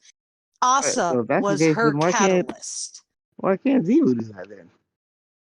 She I can't, mean, because all of the race of Leviathans that Asa was a part of were first converted to the darkness and then killed. That's why Asa is the only surviving of her species. She's not just the only surviving individual of her species, as it was when the darkness came to Fundament, but she's the surviving member of her species as a whole. Because once they were converted, they were killed by individuals like Rolk and the Witness, and probably even Nezarek too. And so, kind of to segue into the whole thing about the community having a reaction to it, they're not understanding that because they don't have the fundamentals of the book. Roll that back. What is the issue with the community as they see it? The community is upset because they feel the cutscene wasn't giving Savathun and Xivu Arath full justice and was cut off early, and that they had to learn about Savathun leaving Amaru with us and Savathun being revived in radio messages and lore. The majority of people who are arguing that think that we should have seen that final communication, that final conversation with Ikora and Savathun and Amaru and Eris in a actual extended portion of the cutscene. I want to play devil's advocate. I don't believe it. I want to play devil's advocate for that, because here's the thing, and this kind of goes back to what we were talking about with the TWID and putting it in a game in some sort of way, shape, or form. There's that old saying when it comes to the cinematography. There's more to seeing than telling, and doing things a certain way and whatnot. Right. I don't think the community enjoys just hearing audio. And that's been a big complaint about the seasonal model for a lot of people, is just seeing audio logs or just reading lore books. They want the cinematography. They want the cutscenes. They want what they play to have value. So to this day, other than the one big art shot of her cape spread out and the one group shot, we have yet to see Xivu Arath in game, in model. And that is a big complaint from the community, that we have never seen. Hell, before last season, we had never heard Xivu Arath's voice. And granted, Bungie probably had just recently cast Kimberly Brooks, but that was a failure on Bungie to a certain extent, that this was the third Hive sister that we had just never connected with. Ever since Season of the Hunt, they're like we've been hearing, oh my god, Xivu Arath. And it's like, we don't really have an impression of this person other than they're a hive god of war that we have never seen or heard of. Then last season they got rid of the herd aspect, but we've never seen her. So for them to and granted, they kind of did the same thing with Savathun, where they milked the cow dry until the last damn drop, until they finally said, "Hey yo, here's her voice in a crystal." Then they went, "Here's her guardian form, not her hive queen form." We never saw her queen form until after her worm was gone. So theoretically, we don't even know what she looked like when she was a hive god. So in terms of that, we never saw true badass hive god Savathik. So in terms of that, in terms of that, that's a big complaint people have had is Sure. we've never seen this. So I kind of get what they're saying to a certain extent, And where that's it's valid. we've never seen Xivu square the fuck up. Hell, we've had a running joke on this podcast that once we saw Xivu Arath in game and model, we were gonna make Xivu Arath fan club t-shirts. But we've yet to see this woman step out from beyond the shadows and show herself. So I kind of get the complaint from the community that they feel kind of gypped, where it's like we haven't been told, we weren't shown what was the goal or what was the plan from Savathun. We didn't get to see it. We had to listen in a radio log. And also, Xivu wasn't given justice because we never saw her. Do you know how cool it would have been for somebody to finally see Xivu Arath pull up and then try to square off and Eris just go, no. And be like, that would have been really banished. fucking awesome. I will agree with you on that. That would have so been it's fucking awesome. I definitely hear the communities complain a little bit, where it's we feel like we get a lot of telling and not seeing, because in cinematography that is a wild that is a thing of do more showing, less telling, and Bungie has kind of failed there a lot of the time. They want to tell you what happened rather than show you what happened. Hell, for a long time. I know Cajun has some words about said that he had some words about this as well. So I'd like to hear Cajun's take. Yeah, Cajun, how you feeling? So I agree with what Panda said, that definitely we should have saw more, but I'm gonna take this into a slightly deviation. Ooh. The cutscene itself was absolutely freaking on point, perfect. I don't think that should have been extended. What I think should have happened is that in-game action should have happened, in which we should have saw the interaction of Imaru resurrecting Savathun. And basically it's like, hey, here's this final bit that's going to touch on everything. And so that lore page should have been its own separate thing outside the cutscene. So kind of like what they did with Drifter during the mid-season when he popped in. Okay. Right, exactly. Something I can see that. To where we see that whole lore page interaction visually, and then that lore page should have been like a quote unquote epilogue, like how Eris is doing after everything going on. Her and Ikora touching on everything and kind of getting that final sense of it's Ayat. Yeah. I can definitely see that, and I can definitely agree with you on that. There has been some other discussion in my own posts on Twitter that is really that kind of pisses me off with regards to how the community is not understanding how and why the cutscene happened as it happened. But I want to hear Diva as well. Diva, what do you have? About the cutscene? How do you feel? Yeah, about the cutscene, about what happened, stuff like that. I have two differing opinions. Okay. On one hand, I think the cutscene, people were expecting it to be something it wasn't supposed to be. This is supposed to be a moment solely for Eris, and I think people wanted it to be a more encompassing moment of Xivu and Savathun, but that's not what it was supposed to be. But yes, thank you. You agree? Is on the other side of the coin, though. I do feel like as a show of Bungie's writing, I think Bungie is really starting to lose that magic that they have of like the wow of like the story having those moments, right? Like me and Panda had a conversation earlier this week about characters like Saint and like the consensus and like stuff that's going on in the story right now, right? The story is reaching like its apex, and you don't really feel that in game. Like in game, it really kind of just feels like it's another day, and like we're taking out characters like Zivu, characters who are like big heavy hitters within the universe, and it feels like they're being like ousted and being beaten without very much fanfare or like truthfully any real interaction. Yeah. With us I think as the they have player. a plan for that though, because Yeah, and the way the willing cutscene, to let the them way play the it out. cutscene, yeah.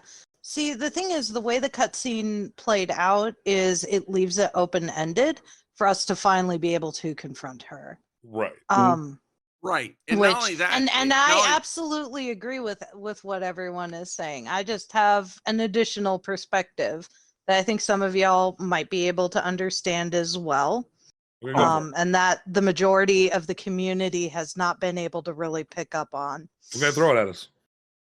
It has been 9 years since Eris stepped out of the Hellmouth with all that century of trauma. And every single time that one of the individuals who has caused her that trauma has come and stepped up, someone else white knighted for her.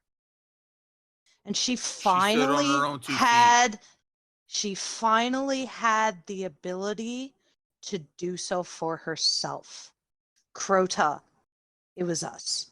Oryx, it was us. Savathun in the Witch Queen story missions, us, not Eris. Eris finally had the ability to do something, to get that closure over her trauma and her abuse that happened in that 100 years down in the Hellmouth. And people aren't understanding that. Like Davis said, people were expecting it to be more Savathun and Sivu Wrath focused because, Savathun's Spire and, Altars of Summoning is all in Savathun's throne world. But Savathun was the B. She was the B character this season. And that's okay for her to be the B character this season. Most definitely. But the community as a whole, or the majority of people who don't really pay attention to that and can't see things from the perspective of someone who has been through trauma, so they're focusing on Savathun, Imara, hold on. And Tower. And that's why I said the cutscene of itself was perfect. Yeah, it was absolutely beautiful. I feel like, but there are people who don't think. There are people who have gone into my tweet where I said, "Look, let Eris have her moment. This is her closure. This is her catharsis. This is her being able to stand up, like you said, Cajun, on her own 2 feet and do something about her own trauma." And every single person who has come into my Twitter post where I said, "Let her have her moment," not even caring about that. Not caring a single lick about that. Now here's the thing. I don't want to give too much like devil's advocate for those people, because like shitty people are shitty people. But here's where I think another part, not this time it wasn't Destiny's marketing that did it. I think it was Destiny themselves did this, because if you listen to the audio logs and whatnot, truth be told, clap it up for Kimberly Brooks. She made it feel like this was going to be a 3-way battle to the death. And it was going to be who's going to be the top dog. So because that's what war does. That's what war focuses on. Right. That's war what wants. but like in conjunction with that, if you look at it from a casual gaming perspective, if you like a brand new voice at the table, Kimberly Brooks coming in as Evil Wrath, like how I said, where we had never heard this woman like voice before prior to the season, you hear this big dog coming in like, let's square up. She took over for Oryx, bet sword logic, let's go. And you hear this like battle about to take place. And then, similar to the complaint of for Lightfall, from their perspective of Lightfall was promoted in the marketing as like Destiny's Infinity War.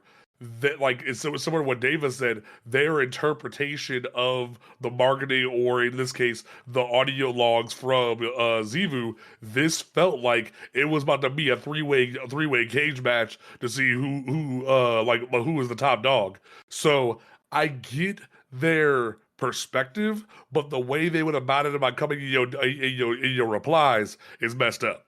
Because while I definitely agree, let Eris have her moment, even if it was like, hey yo, Zivu comes charging up the damn road and Eris just goes, fuck you. And like she gets her closure her way. I feel like that would have been enough vindication for people where it was like, sure. Where it was like, we finally saw this big bitch we've been wanting to see for so long and put an end to her. And I don't disagree with you on that, honey. Right. I do not disagree with you on that. I think they could have shown something more like along those lines. Right. Yeah. Where Eris was, like fuck you, and Zivu was there to see that, and we could feel her, directly, see her directly react to that, instead of just basically like Eris's freaking rock turning into a symbol of Zivu Wrath. It felt very cheapened for a lot of people, which I kind of get. Where absolutely, it's like, absolutely, I get. But the way that they've written Eris over the past 9 years, like it seems like a lot of the people that are reacting in that way to the cutscene, where they feel like it's kind of a letdown, they don't really understand Eris. They haven't really read the gone in and maybe played D1, maybe played the Dark Below to understand how Eris works. And that's what's really disappointing. Another thing I was gonna say is, like, I don't think we are taking into account that for a lot of players, these interactions that we have in game are their only interactions with the characters. Right. Yeah. So to them, this isn't a complete story. Right. And I can understand exactly. That, it doesn't feel complete to me, even having read the story or read some of it, and understanding the like implications and like the relationships. I genuinely feel like, as like, hell, even people that listen to Bife don't. Yeah, I'll even give somebody so hollow. Yeah, like I'll even give somebody in your replies, so like their roses here, where they said, "Believe me, I did understand, but I still would have wanted Elsie to be involved in this, because similar to Season of the Haunted, Elsie didn't need to be involved." Hold on. Similar to Season of the Haunted, where we read the lore book of Ikora's nightmare being Cade. Mm-hmm. They have a lore book this season, or a lore tab this season, where Elsie's ready to fuck Ikora up. Like, she's ready to fuck her whole ball headed up. And because she's like, I've seen this, bitch. I've seen this happen. Why are you not listening to me? And not everyone gets to see that. They've heard of it from Bife. They've heard of different things about the dark future, but they've never seen that play out. They've never seen that tangible in their hands, in their optical view of what this could be. So, and those same people didn't listen to the radio messages then. Right. Because straight up, Eris says, if that does happen, put me down. Right, but at the same time, just hearing it all the time doesn't resonate with everyone. Like three of us are like like all ADHD. We love audio to death, but like in terms of what's going on with like not, I wouldn't say neurotypical people, but certain like different people operate certain ways. When it comes to not seeing, they're not absorbing it. So like, Yeah. do you know how cool it would have been if just like, because as much as I don't like how slow and painfully annoying Season of the Deep's like each week was, the different like interactions they had with like the in-game models during a Season of the Deep, where there's that interaction with Zavala and Saint, where Zavala's like, bro, how did you do this before? Because I hate being behind a desk. And Saint's like, yeah, right. why do you think I don't do it anymore? You're better than me, motherfucker. And it's like, or there was the whole like Saladin and Drifter having a drink. Like, if they did, like, do you know how cool it would have been if Ikora was just somewhere in the helm and Elsie would have pulled up and been like, bitch, I'm about to rock you. Like, it'd have been that. Like that kind of small, tangible thing, instead of just a radio message, would have been like, they gave it to Drifter. Why couldn't Ikora get smacked upside the bald head from Elsie and got her privilege? I feel you. I definitely do not disagree with you on any of that, my dear. Yeah. So I get where their headspace is. I'm with you 100% of the way. 100%. I think it's just they need to they need to retool how they say what they're saying to you, because I get where their headspace is. I understand seeing is believing, believing is seeing. I get where their headspace is, because some people do feel cheapened. Like, if I never see what Xivu looks like in game, I'm gonna feel a little robbed because I wanted my Xivu Wrath fan club shirt. So it's like it's gonna I'm be. Sure we'll get it. I'm sure. So it's we'll get it I definitely get their perspective to a certain degree. I feel like people need to learn how to phrase things differently instead of coming off hostile.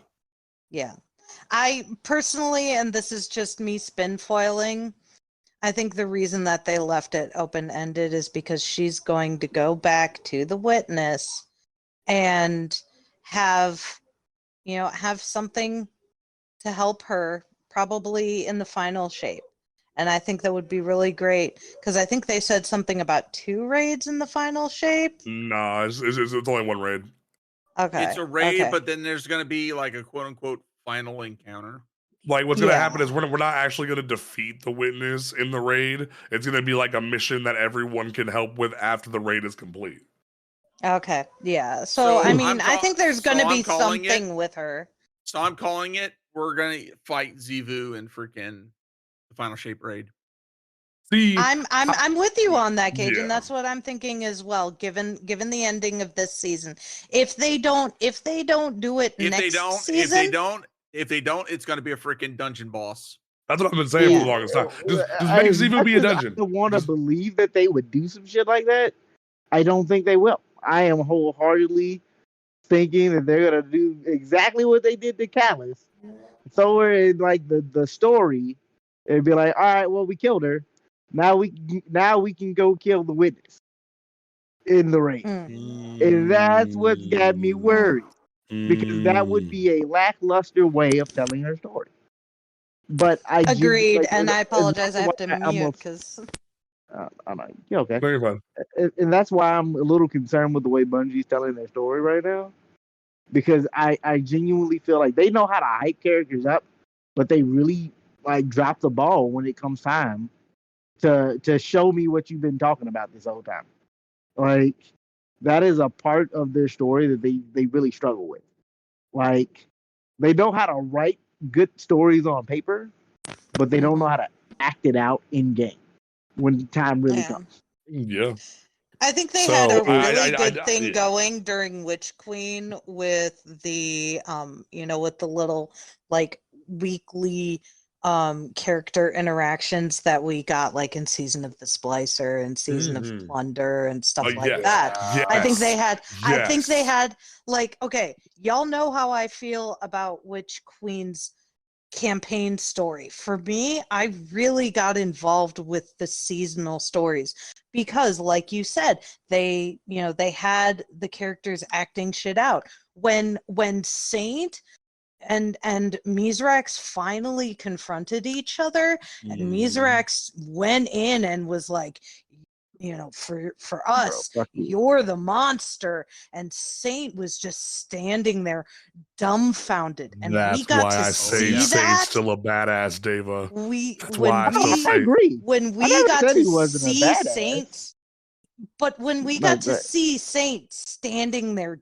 dumbfounded, like you didn't even need to take his helmet off to see that look, to know that he was just watching Mizrax as Mizrax told that story and going from angry to oh my God, what have I done? And then he just kind of like stands there for a good 10-15 seconds before being like, I gotta leave, and just nopes the fuck out. Seeing that was That's good really storytelling. engaging. Now, I will say That's this. really good The storytelling. pinnacle of And they like should Destiny have kept storytelling. along the lines with that with these seasons. I definitely agree with that. And one thing that I told Dava earlier this week when we were having this discussion was I think a lot of people get lost in or how Dava's feeling right now, where we're moving at a snail's pace with what's going on. It doesn't feel like there's urgency in the fact that the world's ending. We're not like already through the portal and we're taking a whole year to get through the portal. I think the issue is similar to the fact that One Piece has been going on for 30 years, but it's only been 3 years for these motherfuckers. Exactly. Our time doesn't Time translate. is totally different here. The issue isn't that the story isn't progressing fast enough. My issue is that you're not seeing that sense of urgency in the characters and how they interact with each other. You're not seeing the weight of the what's at stake in the characters and their development. Right now, genuinely, I like I said earlier this week, I feel like Saint is the tower therapist right now, and I love that for him because I understand you can protect people. Though. You can protect people in ways other than putting your body on the line. And but the thing about it is, there's only so many things. Bungie has been very vocal about the fact that they cannot pull every voice actor in every season for everything going on. B, what more can Saint do besides recently he just got his partner back. He's worried about his partner's safety because man doesn't have a ghost no more. And also, what can he do on the battlefield that the Guardians, because there's a bunch of us, aren't already doing? Bungie can't animate like them into every group activity with us. They can't be like, hey yo, Saints on the front line doing this. Saints Saladin's over here. Hell, Saladin was on the front line with us theoretically last season with his Iron Legion, but did we see Saladin? Did we see Saladin? No, we saw the Iron war beasts and shit because they can't throw Saladin's model on the field and let him cut shit up. The last time we saw Saint in in-game doing some shit was they recycled his bubble animation from Season of Dawn and it had him help us during Season of Lost. So they can't really do a whole lot in game, but those occasional moments in the heat of the ending of the season where they're like, oh, I'm over here doing this. Oh, I'm over here doing this. But they can't show it because limited resources. And on top of that, they can't have every voice actor be involved every season. Hell, even during the Witch Queen campaign, when they were hinting at who was going to get focused that like that whole year where they had like Saint like Saint in the one corner, they had Anna Elsie, Bray, or they had Anna Anna. Bray in the room, they had Elsie in the room, they had fucking Eris in Hell, the they didn't room. even have Mizrax physically in the room, even though he was They had part him of a hollow Season of projector. Plunder. They had him on Right. a hollow projector. Same thing with Kaido. Same with Kaido.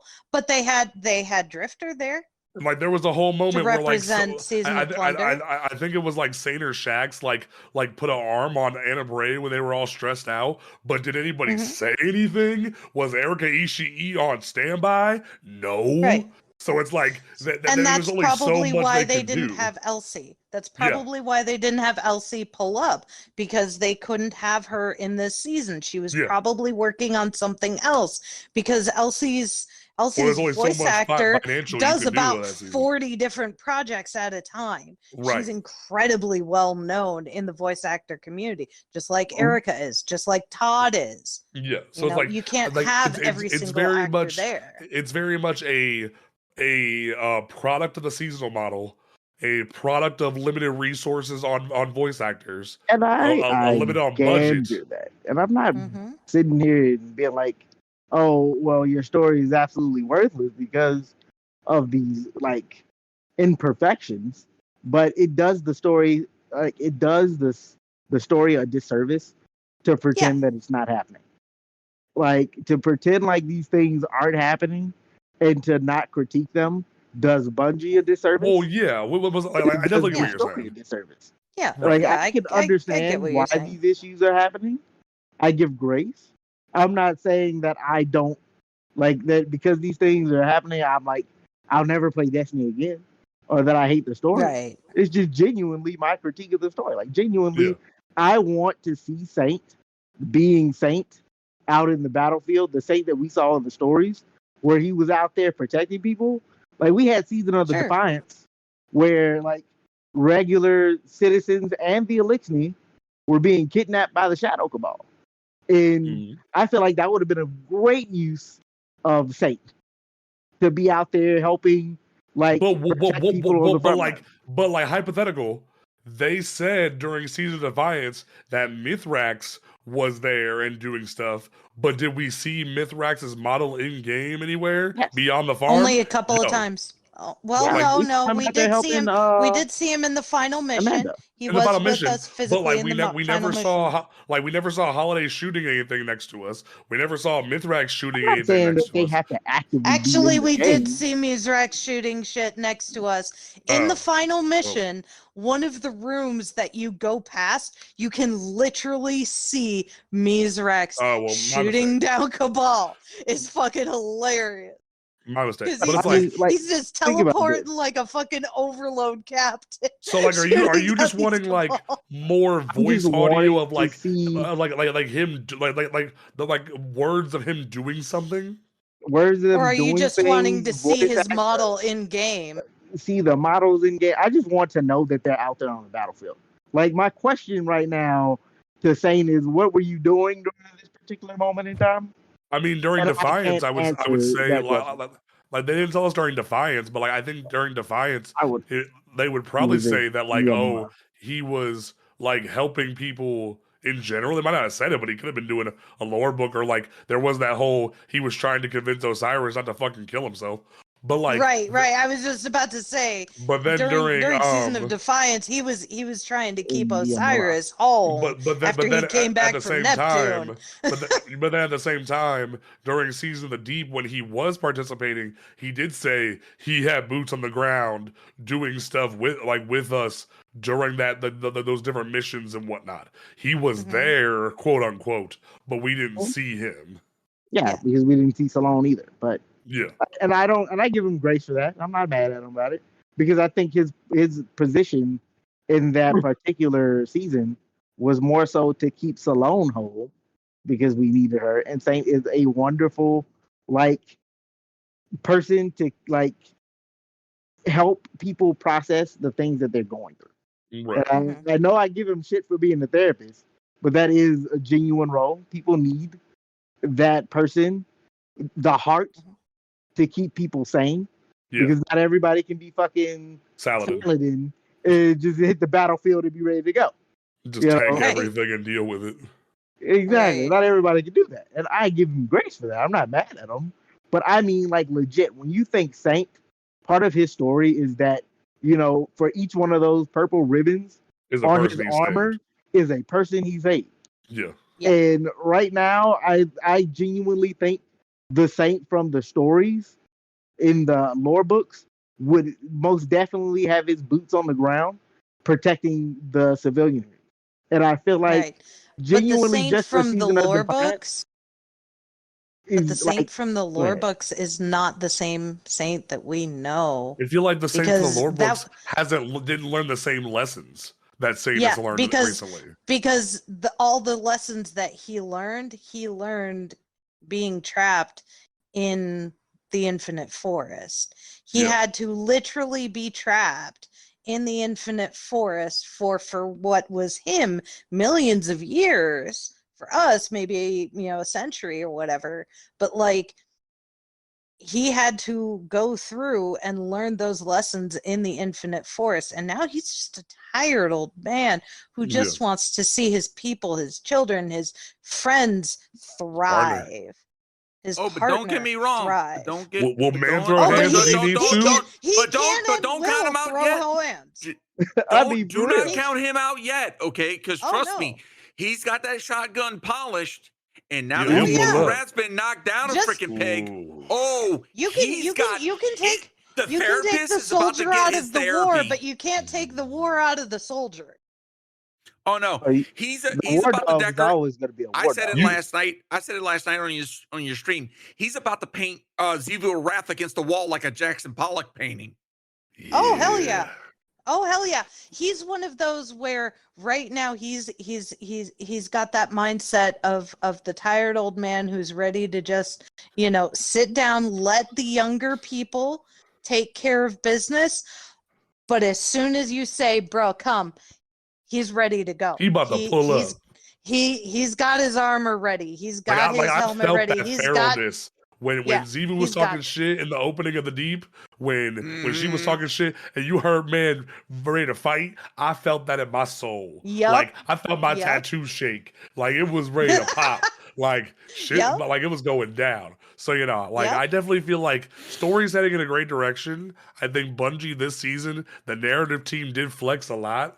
And I feel like this coming season is going to be make or break for a lot of people. But I feel like Bungie's got a lot of good shit going on here. So I'm excited for next season. I feel like we're about to hit a dry spell for a hot minute where there isn't a whole lot of good shit going on. But we shall see what Festival goes of the down. Lost is coming up in a couple of weeks. I swear to God. Until the end of the season. Bungie, I swear to God, if I go back in the Lost sector, you better give me something new.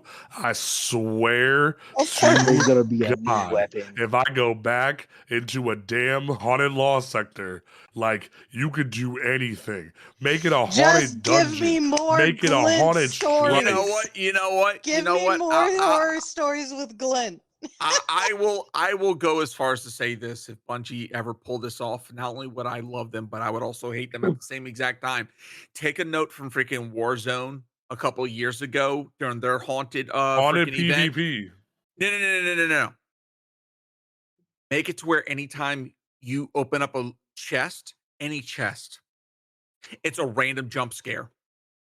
Yes. It's a random chance for a jump scare. I'm gonna tell you right now, you'll never see so many freaking people shit themselves.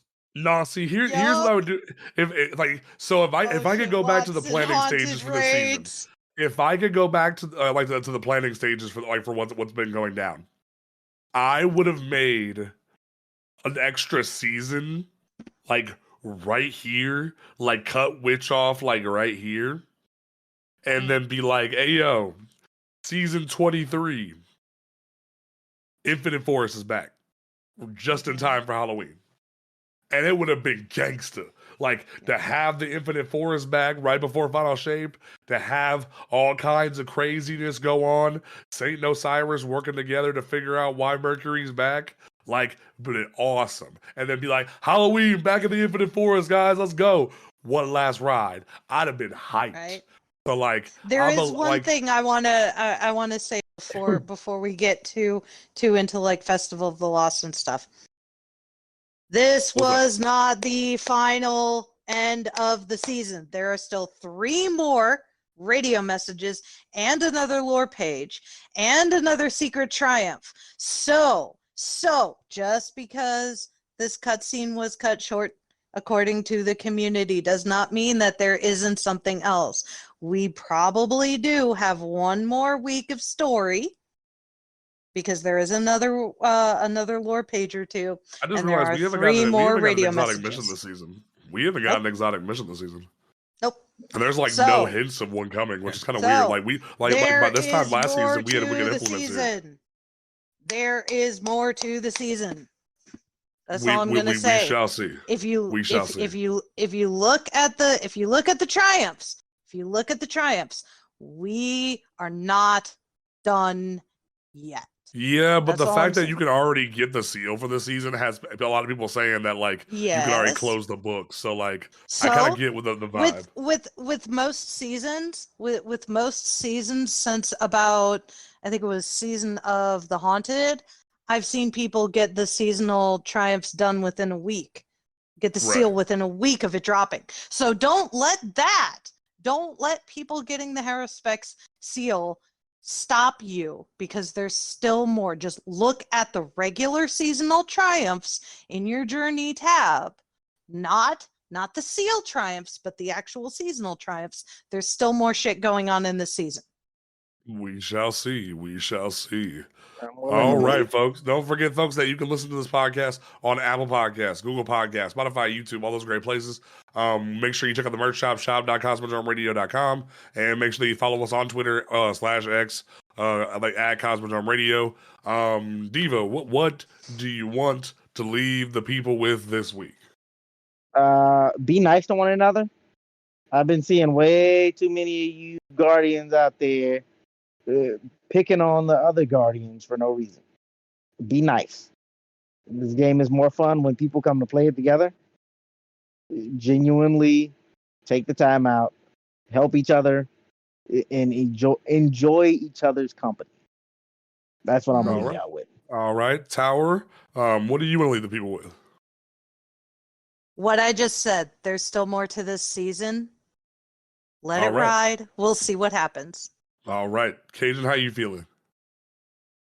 I'm with Tower Mom. We still got a little bit left of the season, and to be honest, next season is going to be very interesting. The fact that we've got a dungeon coming next season, and then 2, we got Stasis coming.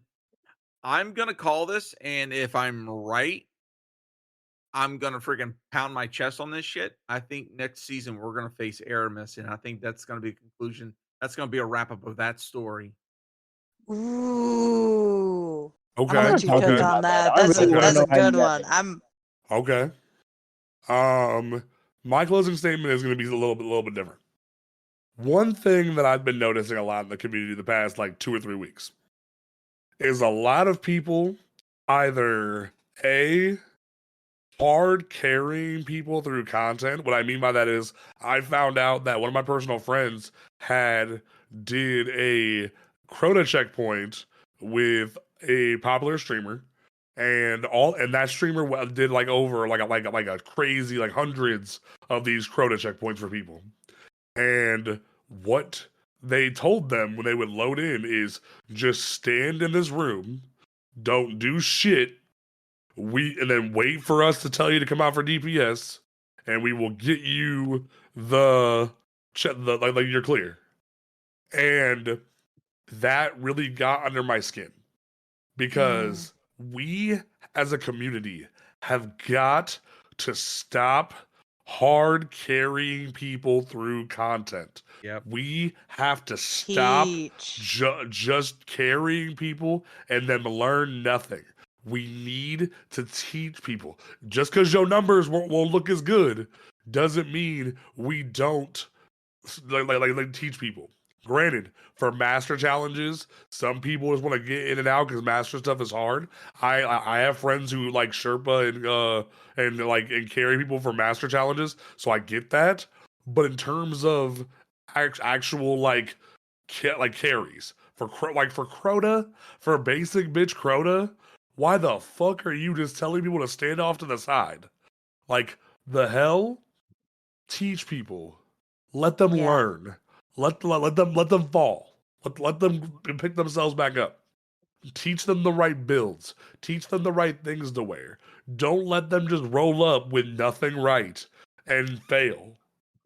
The flip side to that, casual players, newer players, put the effort into the game. Come in, make builds. Come in, grind some of the game. You don't need to make it a full-time job.